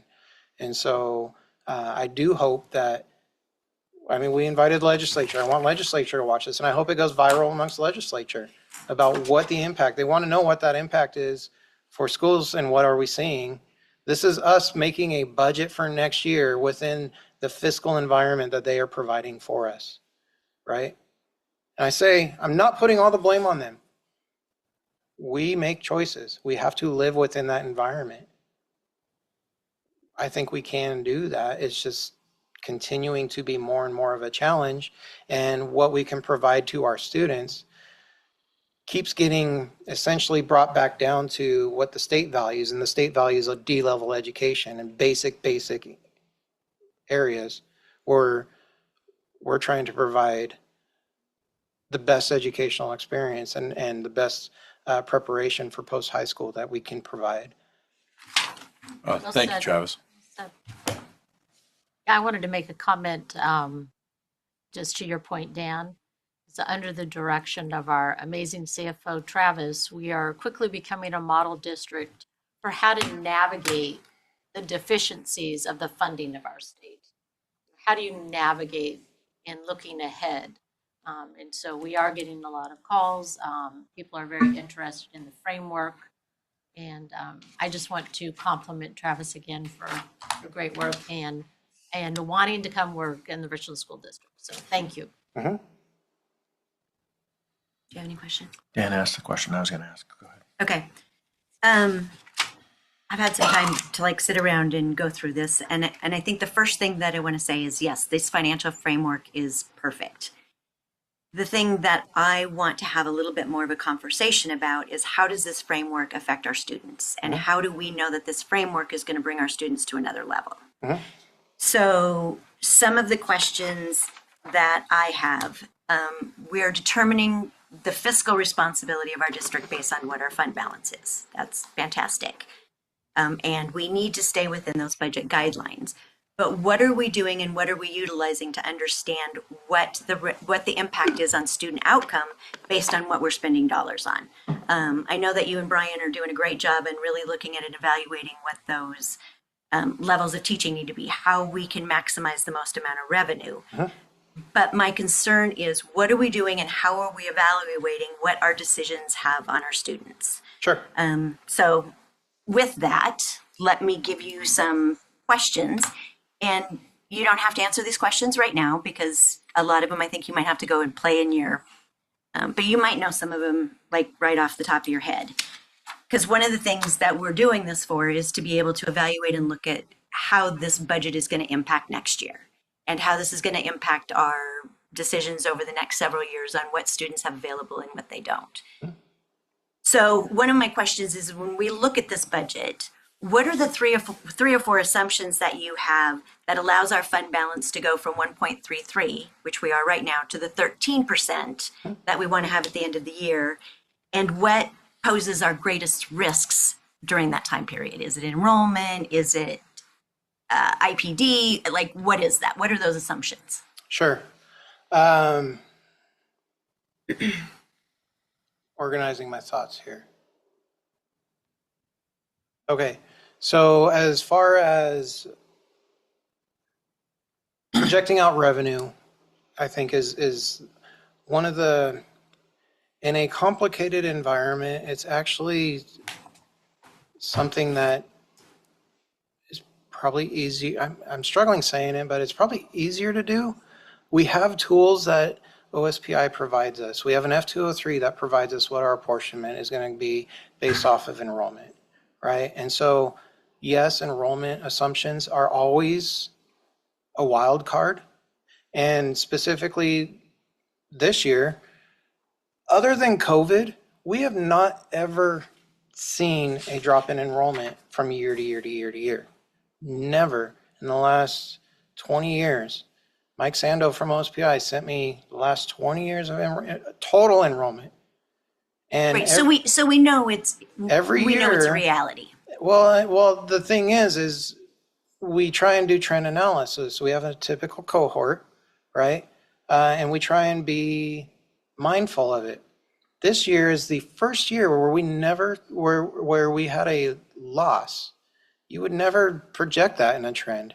Now, I'm always going to present a more conservative enrollment. So yes, we did budget less, and the drop that we had was significant. I don't believe in demographer information. We spend a lot of money on demographers, and look at where we're at, right? I would say we wasted a lot of money. Well, after COVID, especially because Yeah, there I mean, was you no can't- data that could be reliable. Exactly. Based on Exactly. where we were. And so, but really, like going just to it, so enrollment is challenging. Our enrollment numbers are coming in better than what we're budgeting for as far as our kinder registration. We are looking better so far this year. So, I mean, enrollment is a best guess. So that is something that is always going to be a factor. But once you have enrollment, you have your F203. The F203, and I'll say my tools that I build in my fund dashboard, help provide that calculator that tells you what the state's going to provide you as far as apportionment. based on Right. enrollment. Based on enrollment, yes. And then in that same vein, special education is a funding model that is based on enrollment. And so trying to project out our special education enrollment. So now we know what our Program 21 funds are. All of our federal grants are essentially spend it and you get reimbursed for it up to a cap that they'll set. Right. And so that can change. And so as we budget year to year, it's actually relatively simple to budget revenue. And when we're looking at the differences, the other thing I do is kind of that check and balances. Does this $250 million of revenue make sense? I mean, we know what the voters approved for us for the levy. We know we're not going to go over that amount, but then OSPI provides us a tool that helps us in figuring out, calculating out our levy and LEA dollars. Right, So we can plug in our 1100 revenue. I don't trust PILT. That's one thing on here. I don't have PILT. This year we received about $2 million in PILT dollars. And you'll be excited to hear, July we received $100,000. I had thought that it could come in. I didn't. We received 100,000? 930,000. Okay, so almost a million, which we used to get 8 million, but I mean, So- that's a win. I mean, it's a win. Well, Because over, we didn't budget for it, so it was Well- nice. Well, because that's a one-time, I mean, those. it's yeah, an there's- unreliable source. And so I don't Yeah, include it's it not in my sustainable. projections. Okay, and that was one Right? of my, And so what I do is I look at, does this make sense in comparison? In comparison to this year, this is about $7 million more than my projected revenue. right, 7 or 8, and that's kind of where I'm 7.5. just trying to get at. So, is and those- then we've had years where we've increased revenue by $11 million. We've had years where we increased by $13 million. And so this revenue projection makes sense overall as far as a trend analysis, this revenue makes sense because of the calculators that are provided to us. Right. And looking at the, Which that totally makes sense, but Yeah. I'm asking like from personal experience or your expertise, what do you see as risks? MSOC is going to be our biggest risk. Okay. Insurance. Because we know those numbers are going up and we're not being provided for. Correct. So that's. Correct. Special education and the needs of meeting our students that are in special education is going to always be an outlier that we aren't able to project, really even for next year. We saw that in play this year. And so special education, liability insurance, the fact that somebody's going to probably run into a building, hopefully not. Hopefully not. But 2 years in a row, we have unknown costs like that. Those aren't material differences, but they could potentially get there. Our facilities, we've put our facilities on hold. We have a facilities plan that's going through, and we are going to look at increasing our capital projects. You asked a question about that at one of our meetings about utilizing some funds not in bond, or at the budget workshop, you brought that up. We can talk about that here in a little bit, but yeah, I mean,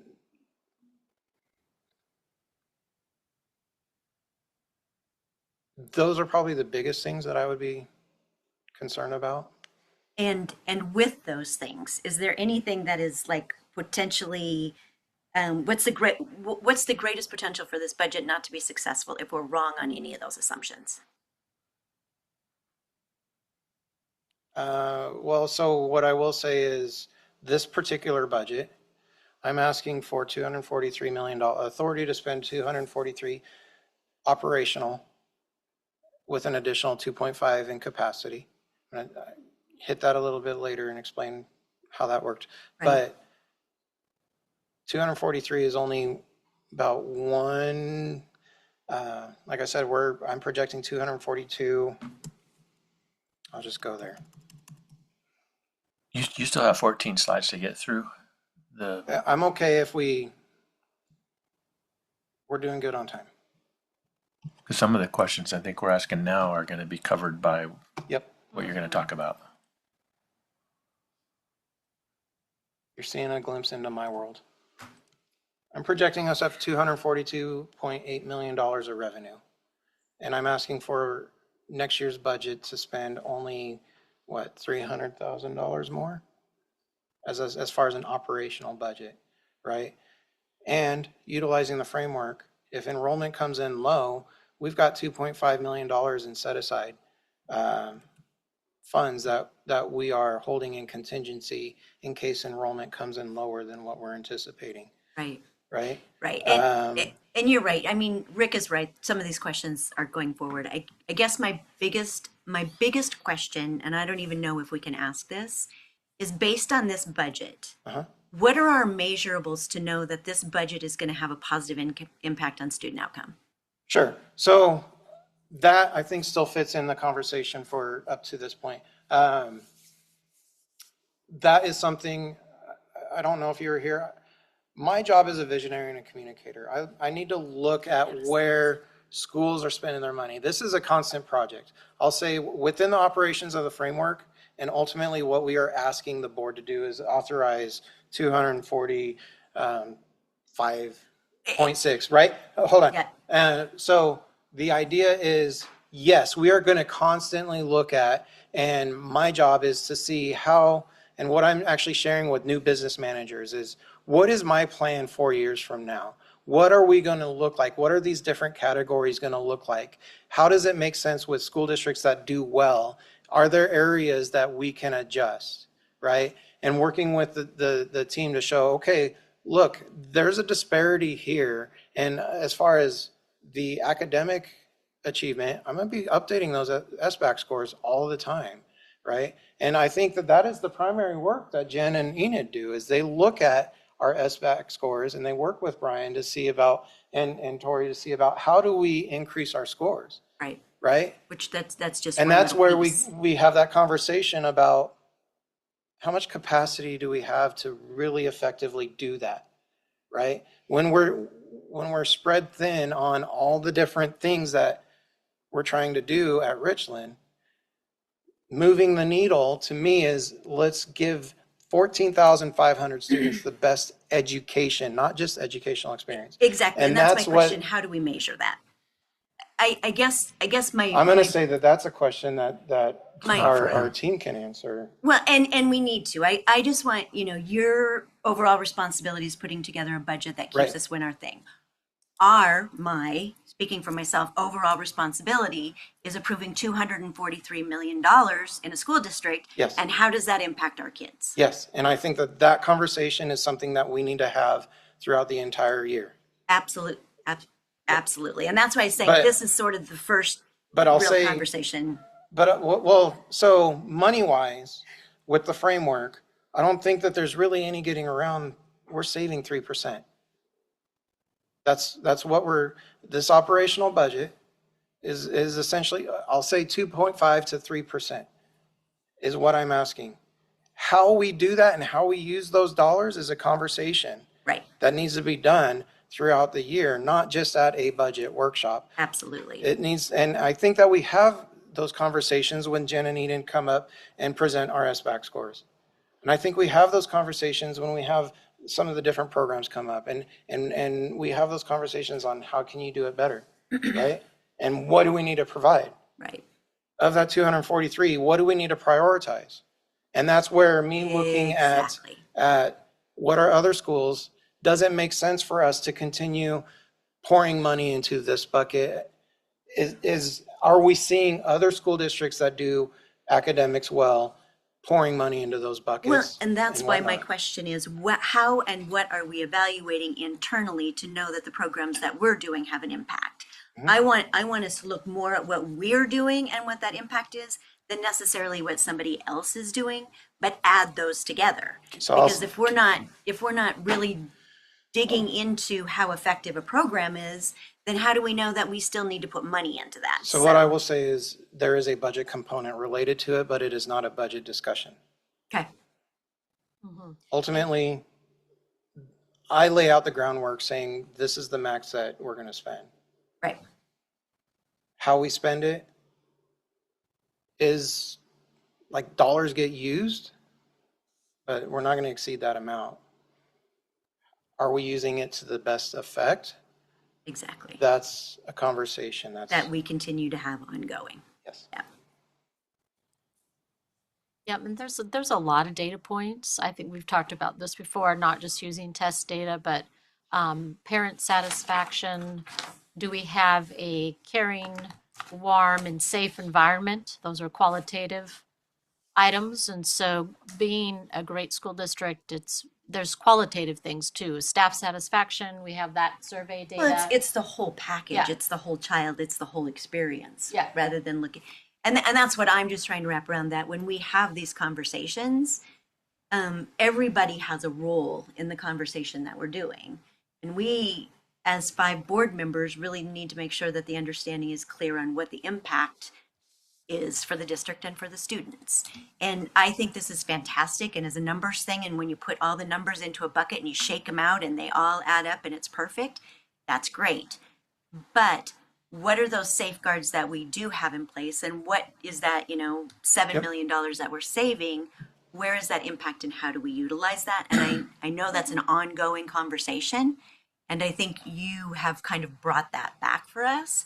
But I just want to make sure that the community knows and understands that we don't just randomly look at $243 million and say, okay, we've got it all figured out. Because we don't. And we continue every single day to evaluate and look at how we can better serve our students for the outcome for them. So I get that part, but it's like you put it in and you shake it up. Everybody has a different component. And I just want to make sure that we're not just utilizing pure dollars and cents because we don't have the ability to make more widgets and get more money. We're stuck with what we're given, just like every other district who needs to manage that. So, Yep. yeah. So if it's okay, I'm going to move us Yeah. along. We got 15 minutes. So ultimately what I'm asking and what you'll see on the resolution is not 243. You're essentially going to see 245.5, right? We did this year. And I wanted to show the numbers this way because I think there were some questions on how we did it last year. I want to try and help be as transparent as possible. That's why we're putting in the public dashboard. Jill, I don't think you saw that, but go to our Yeah, the homepage, website, I played with right? that a little bit. Oh, Yeah. well, no, we updated it today, so Oh, there's more. nice. So I want us to be transparent. I'm not trying to hide anything. That was some of the conversation that we got last year. So operational budget wise, that is what I'm presenting and what you see. Operational budget wise, $243.1 million. Last year, operational budget, well, I'll say we passed a budget of 239 and that's what we communicated. The operational bit was actually 236 and we're projecting to be at 234. Right? So when we build our budgets, we try and put in capacity even in the operational bit. And so my hope is that we don't reach 243. We might. And actually, I'm going to retract that. I'm going to say, my hope is that we do because we have students coming in. And that we can exceed and provide more for more students. But right now, that's what I'm asking is operational budget 243 with an additional 2.5. If we stick to the framework, which we will, we can project that our fiscal health GPA is going to be 3.12. We're going to be up in that B average, right? We're going to be spending 97% of our revenue. We're going to have a fund balance close to 7%. We're going to be right around 26 days of operation. That's health right there. This budget brings us back to health. Not quite OSPI's standard. I'm not happy with a D. I don't think that the SAO standard of 60 is reasonable. Ideally for me, I'd like to be at 45 days. We're on our way to get there. We talked about I've actually presented this to you before, projecting our enrollment to be about 13,034. All of this you can interact with on the webpage as well. This has been made available. State revenue, we're looking at about 79% coming in from the state. Tried to break it out in these chunks. The one thing that I don't like about this Power BI is this category here. For some reason does not want to give me my title, but that is federal special purpose. And I don't know why it gives the title to the very tiny one, but not the bigger one, but that's the way it is. So federal special purpose is that other category. As far as the breakdown, this tries to help illustrate that breakdown. 71% of the revenue that we receive is going to go to students through teaching and teaching support. You combine that with the building administration, that's that teal in the administration. We are putting our money in our students. I can say unequivocally, we are putting money in our students. And I've got the data that can prove it. And anybody that wants to talk to me about how we're not doing that, and I need to put this out there too. I'm just going to show it. This needs to be said.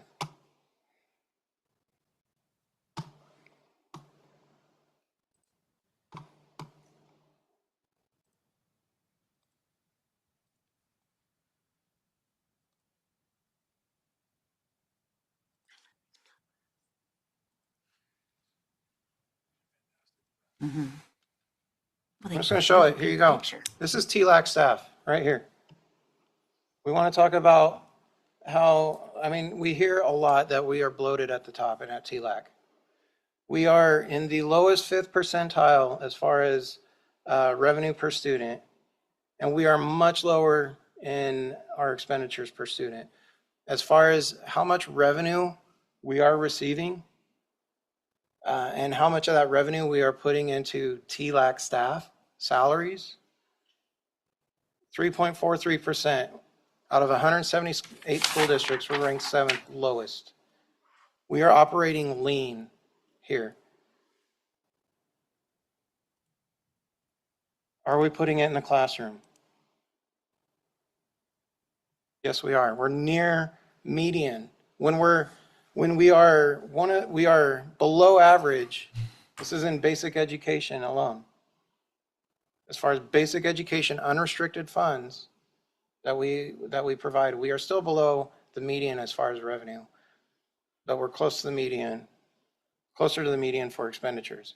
We're putting it into the classroom. We want to break it down. There's our teachers, right? We are putting it in the classroom. Enough said. I show the different categories and what this budget does as far as net activity. I will be running through this summary as well through the budget hearing, just before the budget hearing for the folks that are not tuning into the budget workshop. So feel I can kind of skim through this a little bit, but I think overall financial health projected out 4 years, 2030, we should be at a financial GPA of 3.84. We've never been that healthy in the last, since 2013-14. We're gonna get there. Our fund balance will be 13.24%. We're gonna continue to utilize the framework until if we reach 60 days, then we're gonna spend more than 98%. That's where the framework allows us to be a little bit more flexible. Capital projects, again, the how we spend it is a conversation. What is our spending authority is what I'm asking the board to approve. Don't need to try and build in additional capacity. What you will see on the resolution is $11.89 million. Not all of it is available right now. We need to go to hearing. We're going to go to hearing once we get the report back from the community task force as far as what we're going to put projects, our capital fund money in. Some of that question about what do we use capital projects for, what do we use general fund for? If we have money that's unreserved in capital projects, we're going to use it for larger projects, I would say, maintenance level projects out of general fund. If we don't have any unreserved, like if we didn't have a bond and we didn't move money into capital projects in the past, we wouldn't have a unreserved amount, and we would be using general fund to cover a lot of those non-bond projects that we want to do. And so at the budget workshop, or at the last workshop, when we're talking goals, we don't need to go to bond for all of the projects because we have money available already. We will need to do a hearing to open those up and make them available for different projects that are outside the scope of the bond that was voted. And so I'm building in the spending authority, even though those aren't quite available just yet. Debt service, this is essentially, this is the savings account that pays our mortgage. This is what pays off the bonds. I put in our debt schedule here to show the LGO bond is the non-voted debt. That is the loan that we took for our safety and security, right? The UPGO that you see on there, those are all the voted bonds that we have. And so you can see the principal payments and the interest payments that are going to be due from debt service. And then ASB, this is something that we as a district are to monitor. You as a board are to pass the spending authority, but as far as the makeup of the ASB revenue and expenditures, this is all what the students want to do. The students make the budget for the ASB. We just present it for the board, and it gets approved through the resolution because we do still monitor and are held to accounting standards for that. And then finally, the transportation vehicle fund. Essentially, I've shared this before. I like spending this down. I think Kyle likes that I like spending it down. I think Ken also likes that because we are buying buses and we're maintaining our fleet. And so I don't anticipate us actually spending $2.3 million next year, but we have the funds available. And so why not if we can? And so we're gonna look at that and make sure that we keep the fund intact, but essentially that's what's going to be presented is letting us buy buses. And so ultimately, I break it down to from January until today, I'm doing me, Cynthia, the entire cabinet, we're doing a bunch of work to come up with essentially 5 numbers for a resolution for you guys to pass, and that'll be these numbers here. Okay, I talk about the rollback part of passing the budget, also authorize how much and certifies how much we will put out for the levy for next year. And you'll see that on this document here. I talked about a rollback. Our voters approved $43.8 million. If you remember in our levy conversation, there's 3 formulas that constitute what we get to collect in our levy. There's the voter approved, 43.8, and then there's the assessed value, 2.5 times the assessed divided by 1,000. Assessed value divided by 1,000 times 2.5, right? That's in play for us. It's lower than what the voters approved. And so our levy, we're going to receive only 40.6. The difference between what the voters approved and what we're certifying is what we call a rollback. Okay. And that's more of a county term than anything. It doesn't really help us or hurt us. I mean, it's funds we won't see. So kind of the ending thing that I want to leave is we're not trying to reduce program, right? We're not trying to make cuts. I don't think we need to make cuts. I think just as we go through and we have conversations about what are we wanting to do at Richland School District, what program are we wanting to expand, what are we wanting to do, we need to be mindful of our fiscal environment. We have $1.8 million right now that I'm projecting of available. That's going to be eaten up in other ways. To me, we need to meet the needs of our students. I've been telling our buildings, and they've been doing a wonderful job of this, is meet the needs of your student. Right now, we are in a position where that is our fund balance doesn't allow us to do much more, right? So we're going to meet the needs of our student. We're going to essentially focus on doing the basics right. We're going to focus on doing what we have right and doing it at the best of our ability, right? And we need to build capacity still.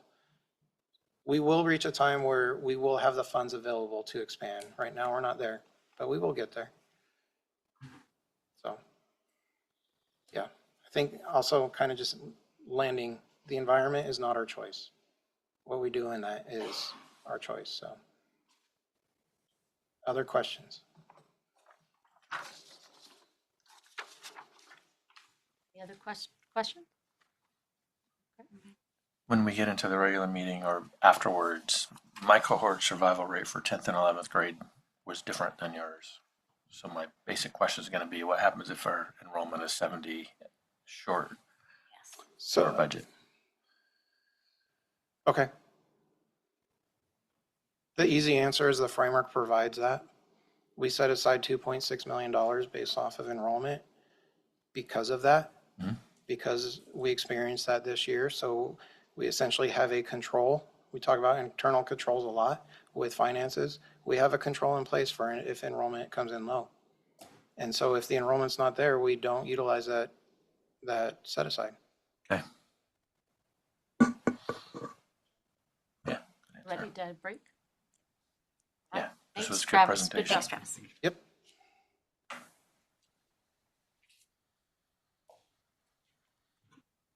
So we stop recording and we kill the mics until 6:30. We'll be back at 6.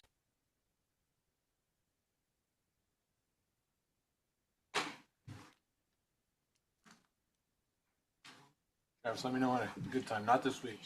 Going back to vacation after the break. Yeah, I'm going on vacation Thursday and Friday. Okay, so she's, Some other time, just let me know next week, following week. I need whatever. this Yeah, I'd love to come by and, just really quick. yeah. I can still hear you guys in the workshop in case you think you're turned off.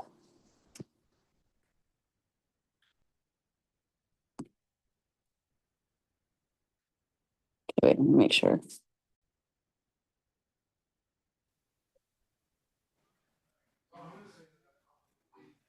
Good evening. I would like to announce that we are going into executive session to talk about personnel, real estate, and there is no action to follow, and we will resume at 6:30. Thank you.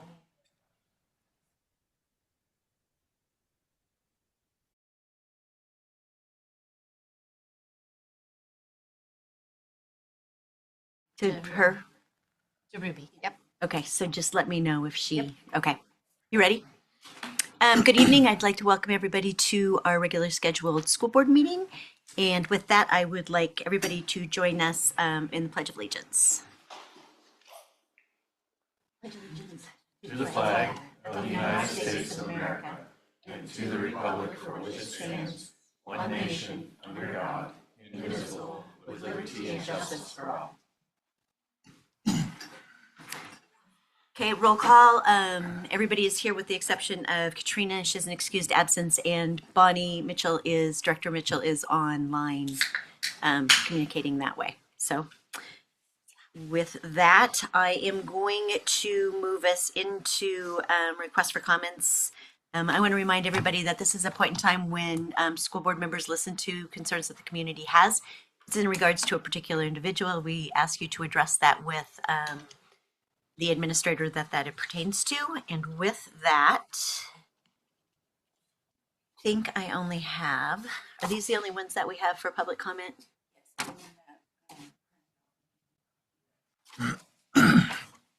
Oh, perfect. Okay, so we have some that signed up earlier and then some of the ones that signed up tonight. So I'm going to ask Chloe Nikoloff. Hi, Chloe. Each person has 2 minutes, and let you begin. And we don't respond back and forth with comments, but don't take that as a reason that we're not. We can follow up later, or if there's specific questions that you can have addressed after. Thanks, Clay. Good evening. My name is Chloe Nikoloff, and I'm a senior in high school. I'm speaking today in strong support of Mr. Law's request for a Jazz 2 teacher.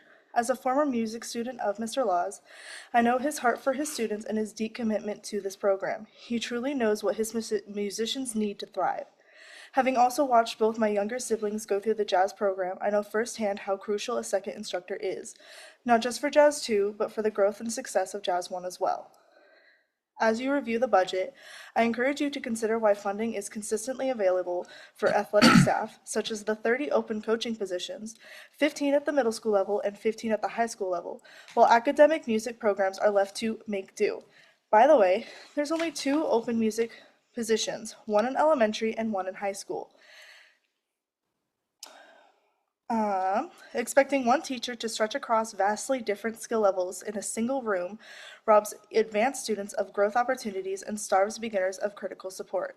In fact, if Jazz 2 isn't fully supported, students with less experience won't even get the chance to develop their skills in advance.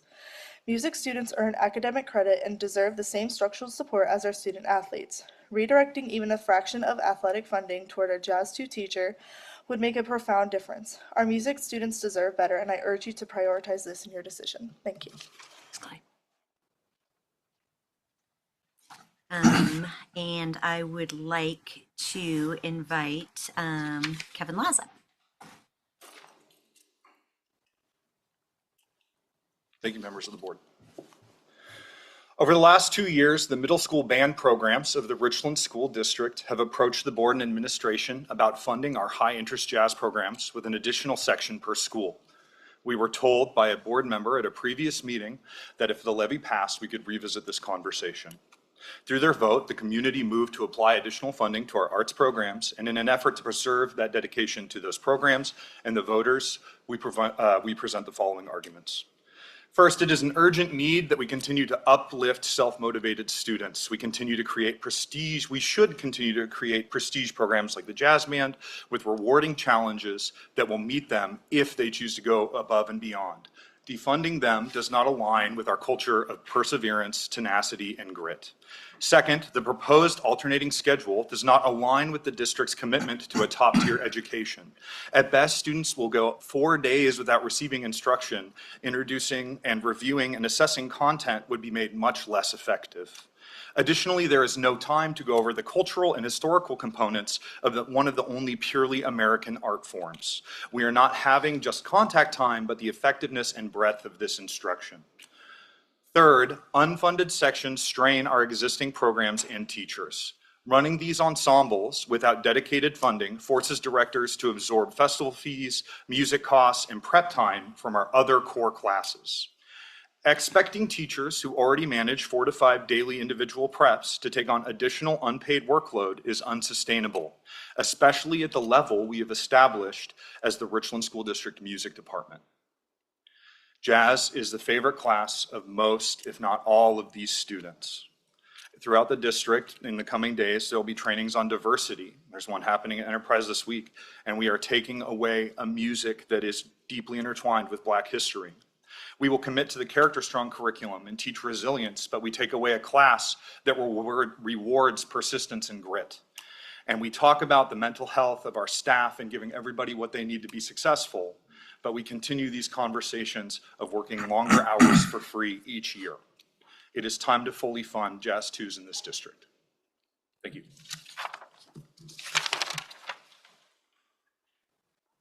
Our next speaker is Jay Clough.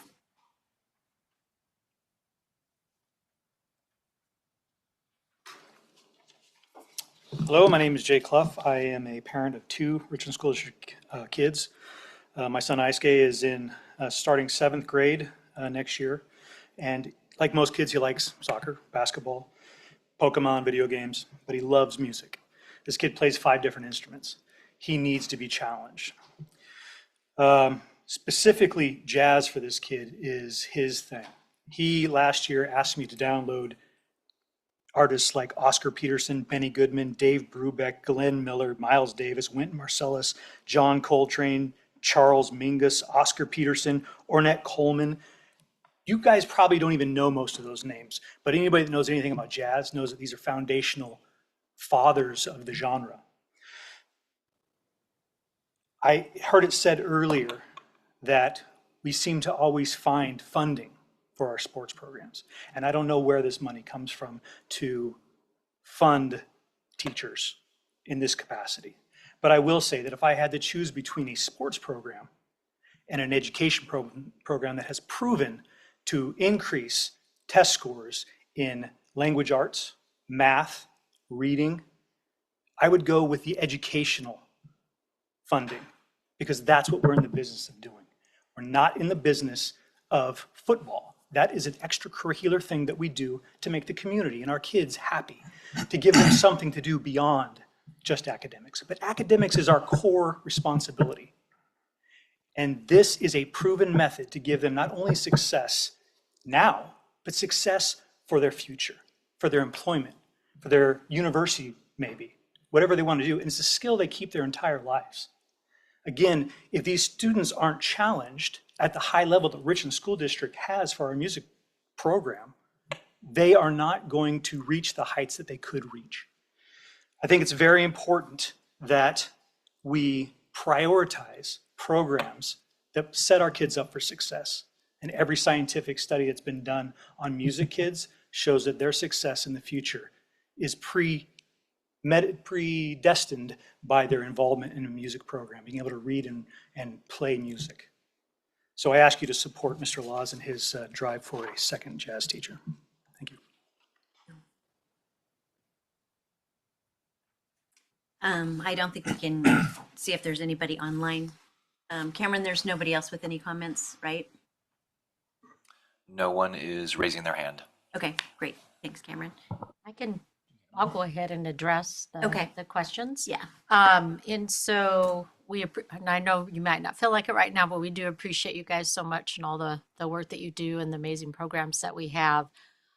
We just had our budget workshop prior. I didn't know if you were able to see any of it. And we're getting out of the woods, but we're still trying to be very conservative with our dollars. We won't receive, you mentioned the levy, Kevin. We won't start receiving any new dollars until the spring. So what we're planning to do is see how our enrollment comes in. We're optimistic, cautiously optimistic about enrollment. and looking at everything else, and then we will adjust and look at prioritizing in January for second semester. So don't give up complete hope, but I just right now we just we've had to learn the hard way. We just have to be a little more conservative until we actually see the numbers coming in. So just know you're appreciated. There'll be opportunities for you to weigh in when we do the prioritization of any additional dollars that we can spend this year. May I comment? Sure. The only concern that I have is that in the past, there have been statements made about a conversation that would happen. And I would love a commitment from this board for there to be a meeting where the band directors or Chris has been a really good representative for us, where at the beginning of that process, there was a set date where we can talk about what that enrollment looks like, what it is that we are committed to do as a district with that levy funding.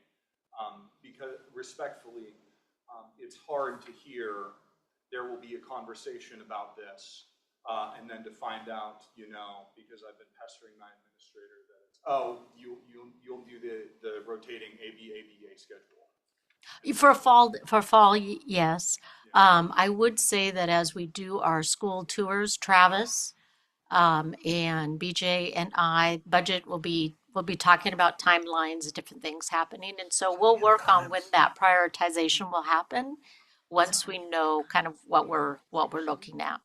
But I am cautiously optimistic about our outlook. All right, so hang in there. All right, thanks for being here. Okay. Okay, great. Thank you.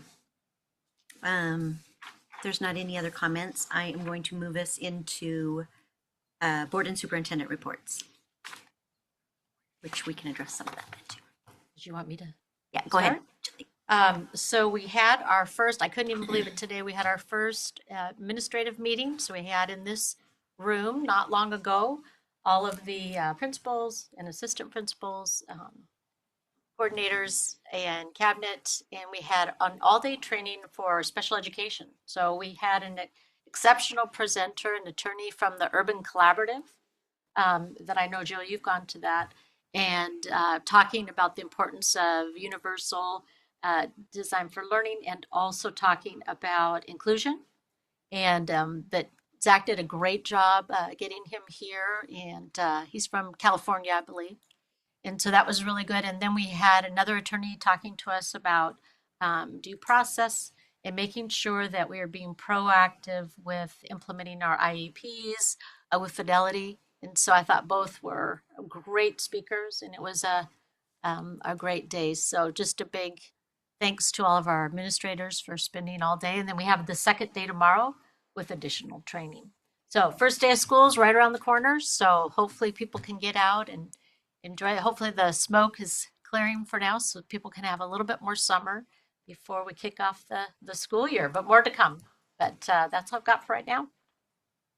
Great, thank you. Rick, do you want to go next? Sure. So it's been vacation, so I haven't done a lot with schools other than the State School Directors Association a little bit, getting ready for the next legislative session, which we expect to be bad for schools. And then just wanted to talk about the jazz too. I didn't know about that till now. I'm interested, it's not on our agenda for tonight, but I'm interested in the costs, and it's something that we haven't discussed that I didn't know about. So I'd like to hear more about that. We've had this discussion pretty much every year for the past few years, and I had kids that went to college. One in particular went on a full ride for the music program. Wasn't jazz, but sorry, I didn't recognize you, Jay, but she had me download a lot of the same kinds of things. So I actually knew half of them. Can't say I listen to them all the time, but I do know them, and I paid for the downloads for her. So I'm interested in if this is feasible for the fall. Without knowing information, I just need to know the information. So that's it for right now. Yeah, I'm also really, really big into vacation right now. So I don't have a lot to add. I know I am missing the fall sports night at Hanford High School tonight. So hopefully somebody takes notes, but I don't have anything since our last meeting to report school-wise. Thank you. Did Bonnie have anything that she wanted to share? I don't think she does. It's kind of, we're in the middle of ramping things up a little bit. I too have been dealing with the WASDA such and just trying to get through and get ready for a great school year. I also want to get some additional information on the jazz. Our student speaker made a pretty valid point, and I know I think about it, but the fact that we do have 30 openings for athletic coaches, and we're trying to figure out, and I think administrators can get this, or even you guys can at some point bring it to me. I'm curious on what the enrollment is in that Jazz 2 class, and you had mentioned that it's only, they can be 4 days where they don't have that. It was my understanding that they did it every other day. So it can be, yeah, go ahead. If you meet with, I apologize. No, you're fine, because I sort of, If you do an ABA schedule, some teachers choose to have their Jazz 2 students and their Jazz 1 students in on the same day, some don't. But if you do an ABA schedule and I meet with Jazz 2 on Tuesdays and Thursdays, that might mean that I don't see them again until a Tuesday. Or I have a rotating and then the following schedule week that's you will hard do on- it, right? That's hard on childcare and busing and things, so. Okay. And just out of curiosity, I don't know if this is a question for our staff. What is the enrollment in those 2 classes? Do we know? There's probably 50 to 60, wouldn't you think, between the two classes? My unfortunately, my numbers in Power School are not complete because my whole building had like a wild shakeup and they're trying to get Hans is trying to get everything done. But my interest list at the end of last year was 54. So 54. For Jazz 2? For Jazz Band. Okay. And they split those in half. So 25 and 25, basically. Yes. Okay, so a full class. Okay. And we'll get further discussion on that and talk to Shelley and the administrators just to see, because, and I really appreciate everybody sharing their input and value, and you're absolutely right. We are here to make sure that our kids get the best education that they can, and it is proven fact that music does have an impact on academics, so that's kind of what we're here. So thanks for coming in, and I think we are finished with that. Can I do one more thing? Yep. So I haven't ever asked this before. Can I move the personnel actions at the beginning? Because I have a really good friend who's getting hired, and I don't want them to sit through an hour and a half of the meeting, because I think they're here just for that personnel action. You okay if I move just Yeah, I'm personnel fine. actions for the board? Yeah. Do you want to, we can, if there's a motion and it's not a change of the agenda, do you want to just do the consent agenda portion? If it's now? all right with you. Yeah. Unless we aren't allowed to do that, but I think we are. Or in a regular meeting, you can do that. It's legal. Because it's the same. So yes, let's. Yeah, I'd like to move the consent agenda. Okay. Is there a second? I'll second. Okay, let's vote. Yes. Yes. Yes. Okay, there you go. Bonnie? Congratulations. What position was it? Special ed at Enterprise, right? Ooh, special ed teacher. Yay. Congratulations.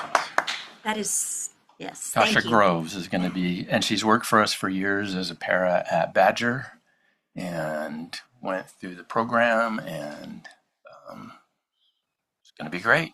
That's awesome. Thank you. It's a big job. Hope I didn't embarrass you. She came. All right, perfect. So let's move on into the next section, which is our budget hearing. And I just wait. That's And no one's going to be offended if you want to leave. Thanks, guys. Where the heck did my script go? Thank you. Thank you, guys. And I asked 3 times. Yeah. Yeah. Okay, perfect. I'll wait till. Huh? I know. Eric would be. Yeah, I know. Next part's just for you, Eric. Yeah. Hey, you turned in for the first part. I know, that's awesome. We have now reached the public hearing portion of the Richland School District proposed 26-27 budget. Notice of this hearing has been provided in accordance with the state law, and the proposed budget has been made available for public review. The purpose of tonight's hearing is to provide members of the public an opportunity to comment for or against any portion of the proposed 26-27 budget and four-year budget plan. Earlier this evening, the board held a budget workshop to review the proposed budget in detail. The district will also provide a summary of the proposed budget during tonight's regular meeting. At this time, I will open the public hearing on the proposed 26-27 budget. We will now receive public comment regarding the proposed budget. Do you want me to present the summary for the regular meeting like what we talked about? Yeah, that would be great. I'll do that now and then provide the opportunity for comment. Perfect. Okay. Different clicker. Okay, so as you said, go into a lot more detail in our budget workshop, and that should be made available. We did record that, and so as soon as that is published, like I don't know how quickly we get those turned around, but that will be made available. What I'm presenting is a summary of the entire budget. Every year, school districts, I'll just speak about Richland School District. We are a Class 1 school district. That means we have 2,000 students plus, and our responsibility is, actually the board's responsibility is to approve the spending authorization for all 5 of our funds by August 31st. And so what we are doing right now is holding an opportunity for public to make comment on our budget. The budget is an F-195 document. It is 80 some pages long. Tried to provide a summary and that report available to the public in many different ways on our webpage. You can go to the webpage and review it if you want. But ultimately what the ask will be is at our next board meeting that we will have a resolution made available and for the board to approve the amounts on the resolution. And I will go through that here now, starting with the general fund. At the time of the preparation for this meeting, we were estimating a beginning fund balance of $9.9 million. That has since changed, that has increased. We're looking at closer to, I'll say a minimum of 10.4. So everything will look even better than what this presentation shows, but having an estimated beginning fund balance of 9.9 is acceptable on the F-195. It's better to have a lower beginning fund balance in your budget. Then that way, after year end, you have true up, you're sitting better for the budget. So moving on, really the highlight here on the left, I highlight 3 different priorities as we were looking at this budget. We've been having conversation about what are our goals for next year. And I was also looking at what have we withheld. And so as we've been building back our fund balance, and I say it a lot, priority number 1 when I look at a budget is providing the best educational experience we can for students. I understand that there are a lot of desires and wants for our students, and we want to try and help meet those. As Shelley said, we do need to have those conversations and discussions. I'm just bringing this up with the Jazz, whether we want to prioritize that or not. We do have available funds over the next 4 years of, I've shared $1.8 million. As we look at program and stuff, we need to consider that. Number 2, this budget, when we designed it, also looks to reinvest into professional learning, curriculum, and other learning environments. A lot of the conversation going into this budget was looking at our high-cap programs, and we've made some restructuring and added some dollars for high-cap. With that comes some curriculum, additional dollars, and some other professional learning that we've been withholding as our district has had some financial issues. And so, and then finally, as a finance director and as a district in accordance with our framework, continuing to build our fund balance to be healthy and sustainable. And this budget that's being presented does do that. Projecting revenues to be about $250 million for next year. I shared with this in the budget workshop. I'm going to go back and revisit the budgeted expenditure just because I want that to be very clear on what I am presenting and what the ask is going to be. And so on the resolution and on the actual F-195, what I am asking the board to authorize is actually closer to a $245.5 million budget. And what I'm showing is a $243.1 million budget. This is the operational budget that we actually, as a district, looked at, talked about the components of trying to reach a 97% expenditure to revenue ratio. And so operationally, the district is looking at spending $243.1 million. The ask is for an additional $2.5 million of extra spending capacity. If enrollment comes in higher, we'll be able to adjust and meet the needs of more students than what we are budgeting.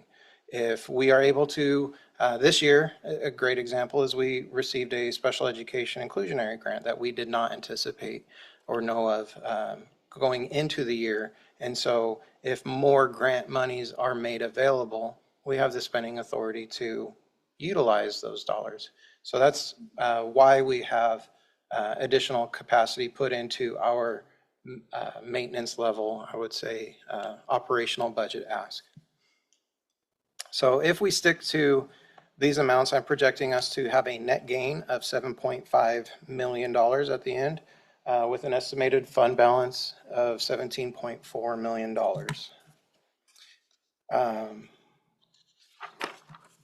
Yeah, I'm okay with going. So this last fiscal year, we worked really hard and implemented our financial framework. And so I wanted to show how this budget falls in line with the framework that's being put in place as moving forward, starting with the 26-27 budget. So again, at the time that we were working on our budget this year, we were projecting less than 15 days of cash on hand. What that constitutes per the framework would be an expenditure to revenue ratio of 97%. And so you'll see that this budget comes in at 96.99% of our revenue as far as the operational budget that we intend to spend. We have an enrollment budgeting standard. We did, again, this kind of drives our projections for enrollment. Enrollment is always a best guess, is what we say. The framework tried to incorporate some systematic or structure to how we can improve our guess. And so with it, we implemented the normal standard cohort where you look at attrition rates from year after year, going from, say, fourth grade to fifth grade, how many students do we retain, and essentially have a formula to using that model to project out enrollment. What we did with the framework is went building by building. So some buildings saw reductions in their enrollment projections while others did not, because the framework didn't apply any reductions at those buildings and grade levels. And so we arrived at a 13,034 student enrollment count. That's about 138 student decrease from enrollment this fiscal year. Staffing efficiency, during our framework conversation, looked at what is a good range of expenditure to revenue for staffing. And School districts that have done academics well and finances well have been able to maintain right about 82.5% as a pinpoint target. Framework we've put in place has a benchmark of 85%. This budget is going to have salaries and benefits at 82.65% expenditure to revenue ratio. That allows for a lot of flexibility if enrollment doesn't come in outside of a contingency that I'm going to talk next. MSOCs always play a part in some of that conversation, and that's why the framework being set at 85%, we have a little bit more flexibility to ensure that we have the staff and people in place, constant contact with our students, and we can make adjustments elsewise if needed. And then the fourth guiding principle with the financial framework is the enrollment-based set-aside. This is really trying to ensure that if enrollment comes in lower, that we are prepared for it, setting aside $2.67 million of this budget. If enrollment comes in right on, we're going to open that up and allow that to be spent as that 243. And if it comes in lower, we'll adjust accordingly and have essentially $2.67 million of cushion. So I talked about enrollment. This is a look at enrollment from the grade levels. Part of our conversation when we talk budget is the state implemented a 4-year forecast. In the past, we have put little weight to that. However, with the financial framework in place, we're able to do, I would say, a little bit better job of setting future milestones as far as, or mile markers, guideposts, as far as what we will expend in future years. And so just wanting to illustrate the intent for the school district in the next 4 years. We, operating wise, we should again reach about a $7.5 million net gain this year. Next year, following the framework, we'd be looking at potentially 5.1, 5.2, and then 5.3 in the next 4 years consecutively. So we are doing the work to build back our fund balance. As far as revenues coming in, we're looking at about 80% of our revenue is going to come in from the state, 15.74 coming in from local revenues. This would be our local levy, potentially PILT, and then also some of the essentially costs, lab fees, rental fees, fines and fees, potential donations and that sort of thing covers local revenue. And then federal revenue closes it out as far as the revenue goes at 4.6%. Expenditures wise, I wanted to illustrate, we are putting money in the classrooms. 71% of the revenue that we receive is going to go to the classrooms. You can see online, you can see this a little bit more in detail, but 71% going to teaching support, about 14.5% going into maintenance and operations, 11.35 going into administration. Salaries and benefits, we talked about being at 82.65% expenditure to revenue. And then again, spending 96.99%, that leaves about $14 million, 14% of it for MSOC. Here, category by category, you can see in this, we're making a very strong effort in being more diligent with our unrestricted funds. Part of our conversation when we were talking about the levy was that we are not using levy to build back our fund balance. We are using LEA dollars.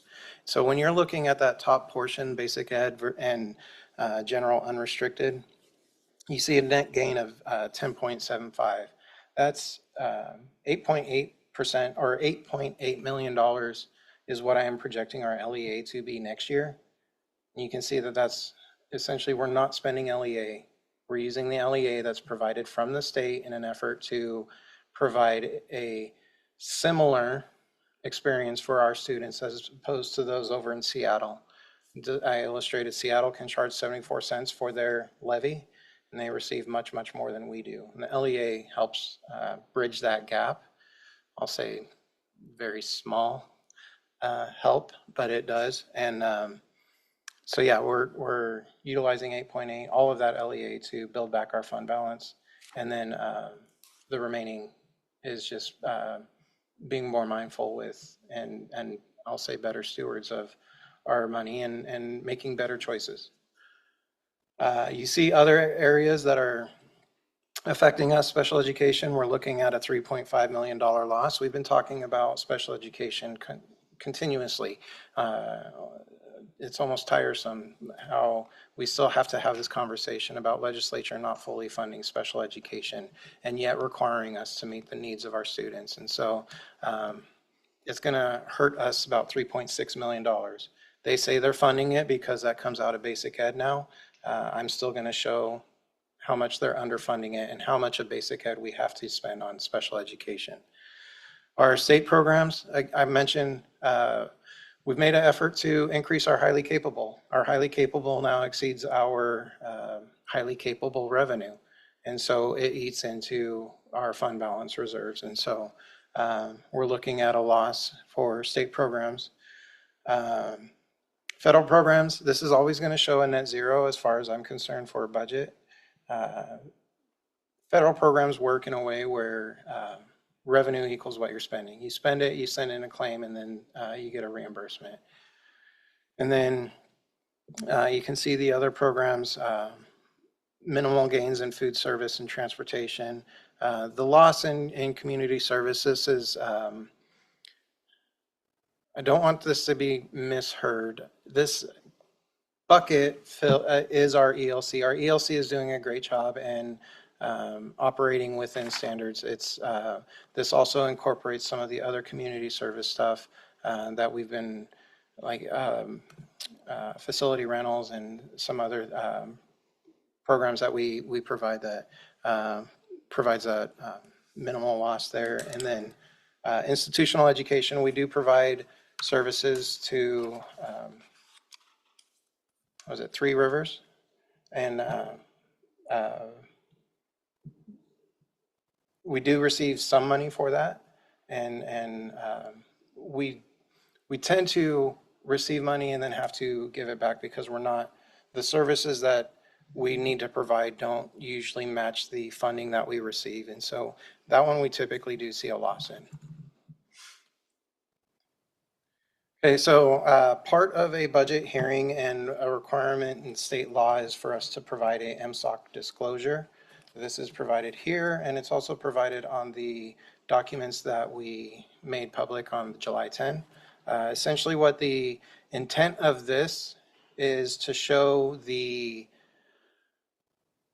revenue that we receive for MSOC purposes as calculated on the F203 in comparison to the revenue being spent on MSOC categories, MSOC being materials, supplies, and other charges. And so this shows the programs that receive MSOC funding are basic ed, some of our ALE and our district-wide support. And then the different object codes are what we consider for materials, supplies, other charges. And so you can see we're going to receive 18.8 and we're going to spend 24.7. This is one of those conversations that we've been having as well, is that MSOC funding by the state is lacking and severely underfunded, and it's something that has been advocated for by many of the associations, and I believe it is a priority this year as well. So another way, I'm going to fast forward through that.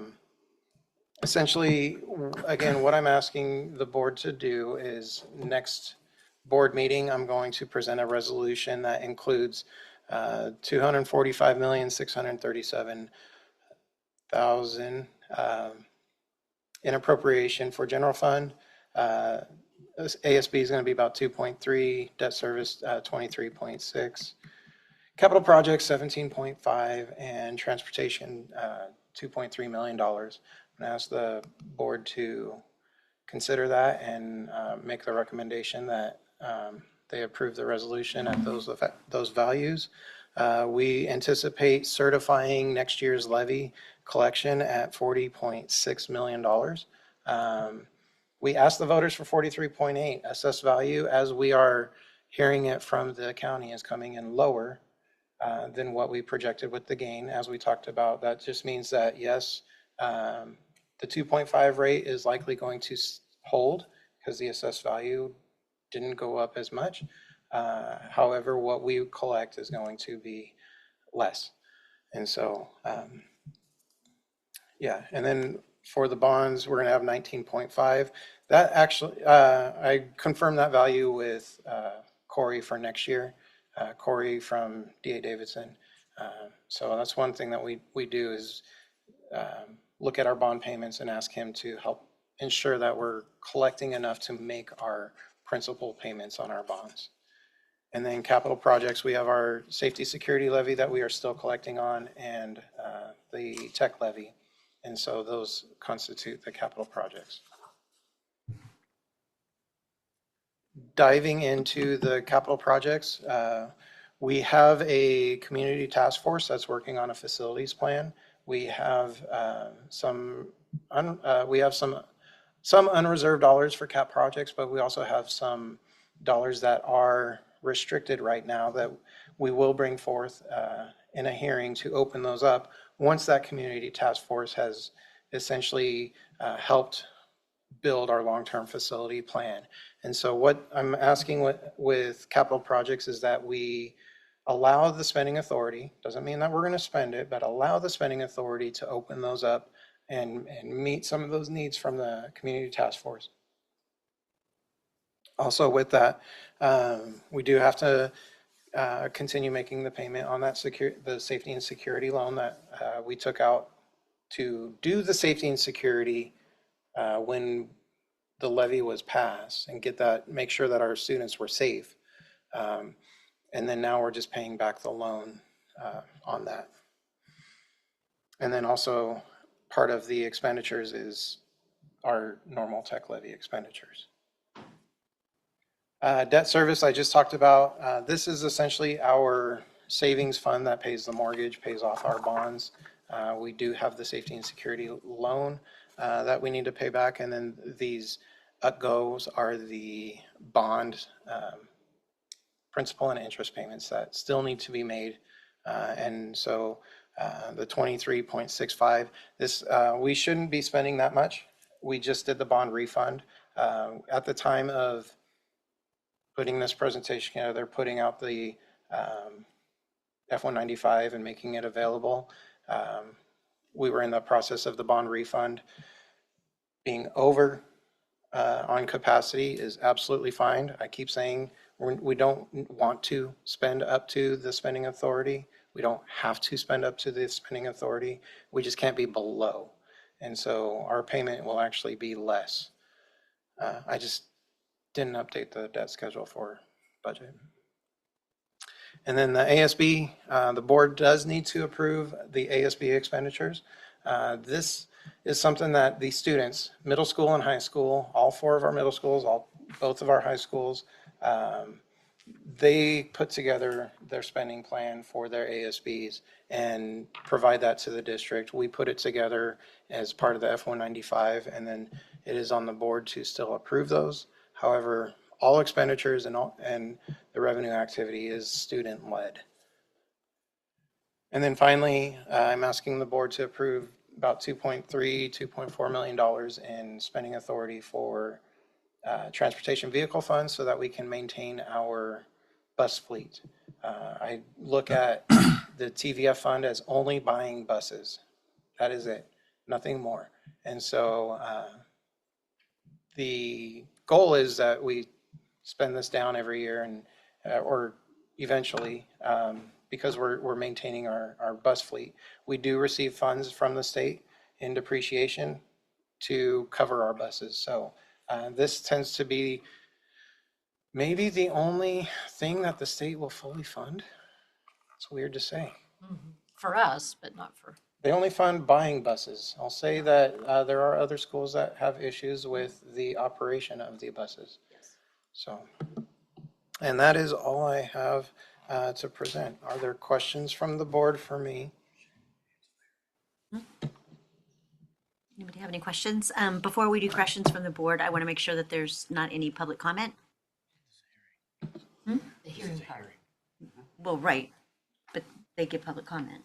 but that's part of the hearing. Right, So you do the script? You already did. I already did. Oh, gotcha. Yeah, Okay. yeah. I already did. So I'm just making sure, is there anybody have their hands raised online? I don't see any comments yet. Okay, I don't see any comments. Any comments here? Any comments? Does the board have any other questions or comments? Nope. Okay. Thanks everybody for providing your comments, that there weren't any comments, so that's a good sign. If there's any additional members of the public who wish to provide comments regarding the proposed budget, please come forward now.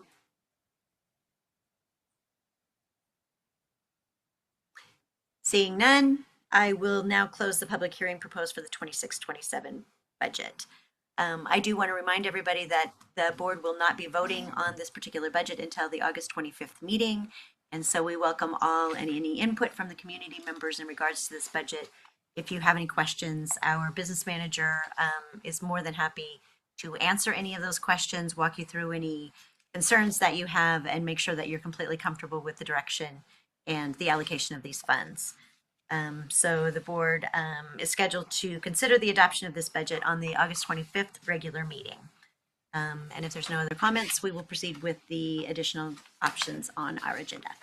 Thank you.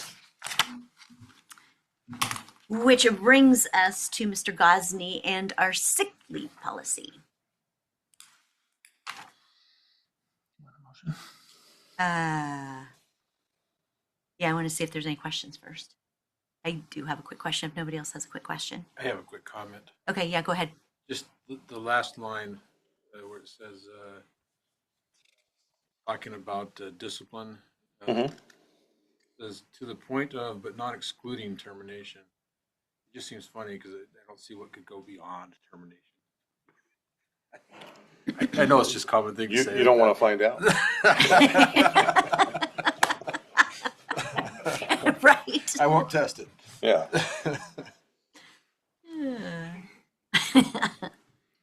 So you may remember this came before the board probably 2 or 3 months ago, and right after we approved it, WASDA updated it again.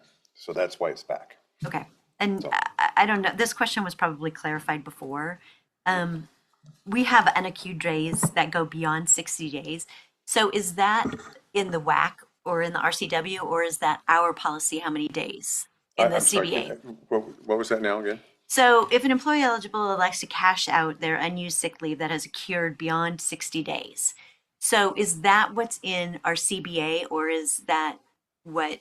The CBA, I don't believe it's in the CBA, but if it is, it's just following exactly what the RCW and the WAC say. Okay, because I didn't realize that the RCW and the WAC actually put a point in the number of days that could be accrued. I thought that was up to a business or an industry on how many days they can carry over on their sick days, what they're allocated, because it's either sick days or PTO. So I was just, that's my only. I read the RCW. This matches the RCW. Perfectly? Okay. Yeah. Great, then I don't have any questions. Okay. So now, yes, I will entertain a motion I'll move. for first reading. You want first reading? Well, if we don't have any changes on it, we might as well go to approve it for policy. I'm fine with that if you guys are fine with that. I'll move approval. Okay. I'll Is there a second. Okay, perfect. Any discussion? Okay, let's vote. Yes. Yes? Yes. Is Bonnie still Yeah, Bonnie's with us. listening? Okay. And there might be a delay. I mean, we can counter vote when we get it just because we know that she's online. Okay, perfect.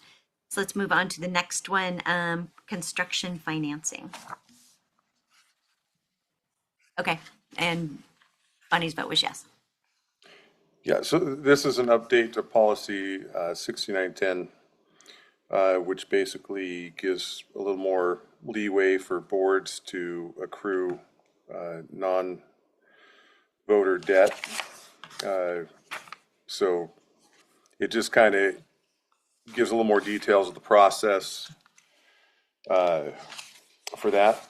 And really, it's, yeah, a lot of it's just kind of clarifying language or giving more details about hearings and all that you have to do. And I see that we've included the RCWs in there and how that falls into place. So yeah, I don't have any questions or comments on that. Anybody else? Yeah, so this one's missing. So where it starts at non-voter approved debt, that is from the RCW and word for word, essentially. What it's missing is the provisions for RCW 28A 530-010-1, 6, and 7. And I don't know if WASDA screwed this up or if do we have another procedure that talks about construction financing? Or is this the only one? This is the red is straight WASDA's language on this. Yeah. And it's actually from RCW 28A 501. 505-110. No. Well, there's 530-01. No, it's not that one either. In any event, I went and looked it up, and it linked to the red that talks about non-voted debt. And that's what the red is all about, right? Non-voted debt, the things you can do with it. So the voted debt, though, isn't included in here, and there's different provisions from this RCW that should get included if we don't have another procedure. on voted debt. The voted debt part, yeah. Because voted debt doesn't fall under the non-voted debt part. That's why I'm wondering if we have another procedure. I didn't look real close because, like, I'll I was look using my at work it. computer. Well, but If I can help answer that. Yeah, go for it. What this is essentially comparing is like what we did with the safety and security loan. yeah, this part makes sense to me. Right. And so the voted debt is going to always be associated with bonds. Yep. And so there wouldn't be any loan activity that. Right, but this is about construction financing, and it's our policy on how to do financing. We don't usually do it this way. We usually do voted debt, which has some different requirements that aren't included in this policy. So even if we had a sentence in there that said for voted debt, like under state school construction funds for voted debt, requirements of RCW 28A 530-010 apply or something like that, that kicks it right to this, assuming the legislature doesn't change the RCW. So I think WASDA missed some stuff, is what I'm saying. So how about if we, they do reference that RCW under bonds in the second paragraph. In the black. 28A 530-010, is that? Under bonds in the black. They reference this one. The resolution adopted by the board calling for the bond election will specify bonds, including specific buildings to be constructed or remodeled. The purpose authorized by RCW 28A-530-0110.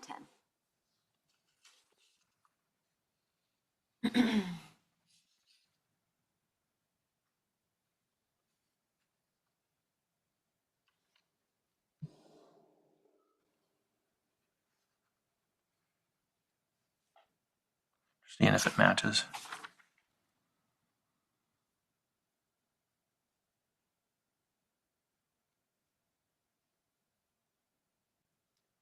That matches good enough.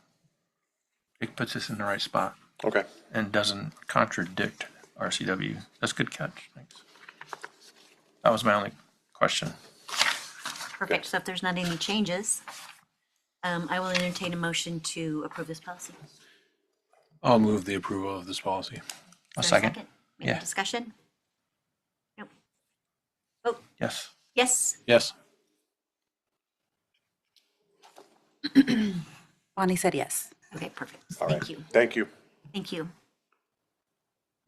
All right, moving on to our next topic is 4.4 superintendent search discussion.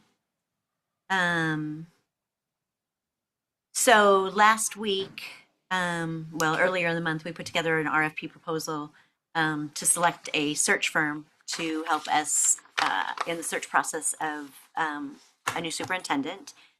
We received RFPs from 3 different individuals from across the state. Last week, during a workshop, we had each one of those individuals do a quick little Q&A with the board of directors, where they had somebody from that firm come in and answer any questions that we may have had or what we needed. And so tonight, I would like to open discussion and conversation about the selection process of our search firm.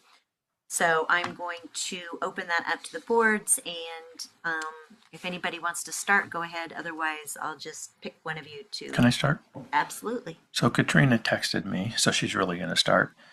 She's urging. Yeah, I mean, okay, go ahead. Well, and I agree with her.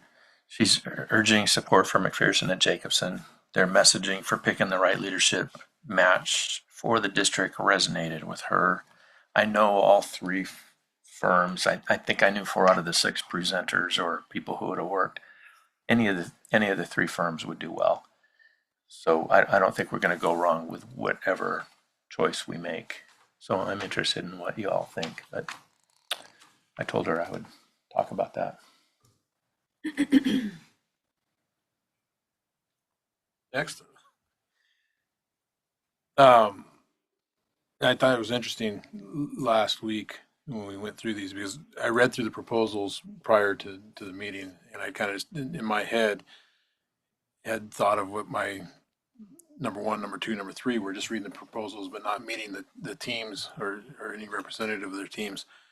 And after the presentations, those 3 flipped, completely changed it. Where I would have said that my top 2 on the proposals alone were kind of a little above the third. It was kind of a distant third, but the other 2 were close. And then when it flipped, I could say the same thing. The top 2 were still close, and then the third was more distant. So I liked the presentation of McPherson and Jacobson quite a bit. And then my second would have been the HYA, because I like how they detailed out their approach, especially with the amount of engagement that they had with the community built into the process and such. I really appreciate it. But if I was to rank them right now, I would do McPherson and Jacobson, then HYA, then Northwest. Perfect. I'm sort of in line with what Rick had said, where having done a superintendent search a couple of times before, I think each one of these companies has the ability to provide us with the support and information that we need. I sort of went with the fact of who do I think is going to be a good fit working with the board, and who is going to communicate and listen and listen to our staff, because this is not, it's one of the most important decisions that a board of directors does between budgeting and searching for the superintendent. So, in looking at that and the presentations and displaying, I mean, they were all very similar. The prices were somewhat similar. The items selected were very similar. But I have to say that after seeing the presentations, because I'm familiar with all of them as well, I really felt that McPherson and Jacob really had a pulse on what we need and really took the time to listen to what we were asking for and what our needs were. And we're willing to tailor those needs to what works best for our community as a whole, as well as for our board. So I definitely am leaning more. I mean, my number 1 choice would be McPherson Jacobs. Did Bonnie? Okay, what did Bonnie say? Bonnie says my rankings match Dan's. Okay. All right. So does anybody want to add anything else before I ask for a motion on a selection? And then we can have discussion on that if there is any. Okay. So I would entertain a motion on the selection of which firm. I'll make a motion that we select McPherson and Jacobson for the superintendent selection search. Okay, great. Do I have a second? Second. Okay. Do we have any additional discussion or questions regarding that motion? Hearing none, I would like to call for a vote. Rick? Yes. Yes. Bonnie? Yes. And I'm a yes as well. All right. That was nice and unanimous. But like I mentioned, I don't think any one of them would have necessarily been a bad choice. It's a process that they use, and I just think it's important for us to feel comfortable with that selection process because it is big. A big undertaking. All right. So the next topic on our agenda is board discussion, old business, and future agenda items. You'll notice that that's a little bit different from the past. We used to have future agenda items and such on the bottom, but I think that allows us to have that conversation all in one. And we're not at the end of the meeting trying to figure out who's on first and who's on second and moving forward. So does anybody have any board discussion, old business, or anything that they want to add to any of the future or subtractions of any of the future upcoming meetings?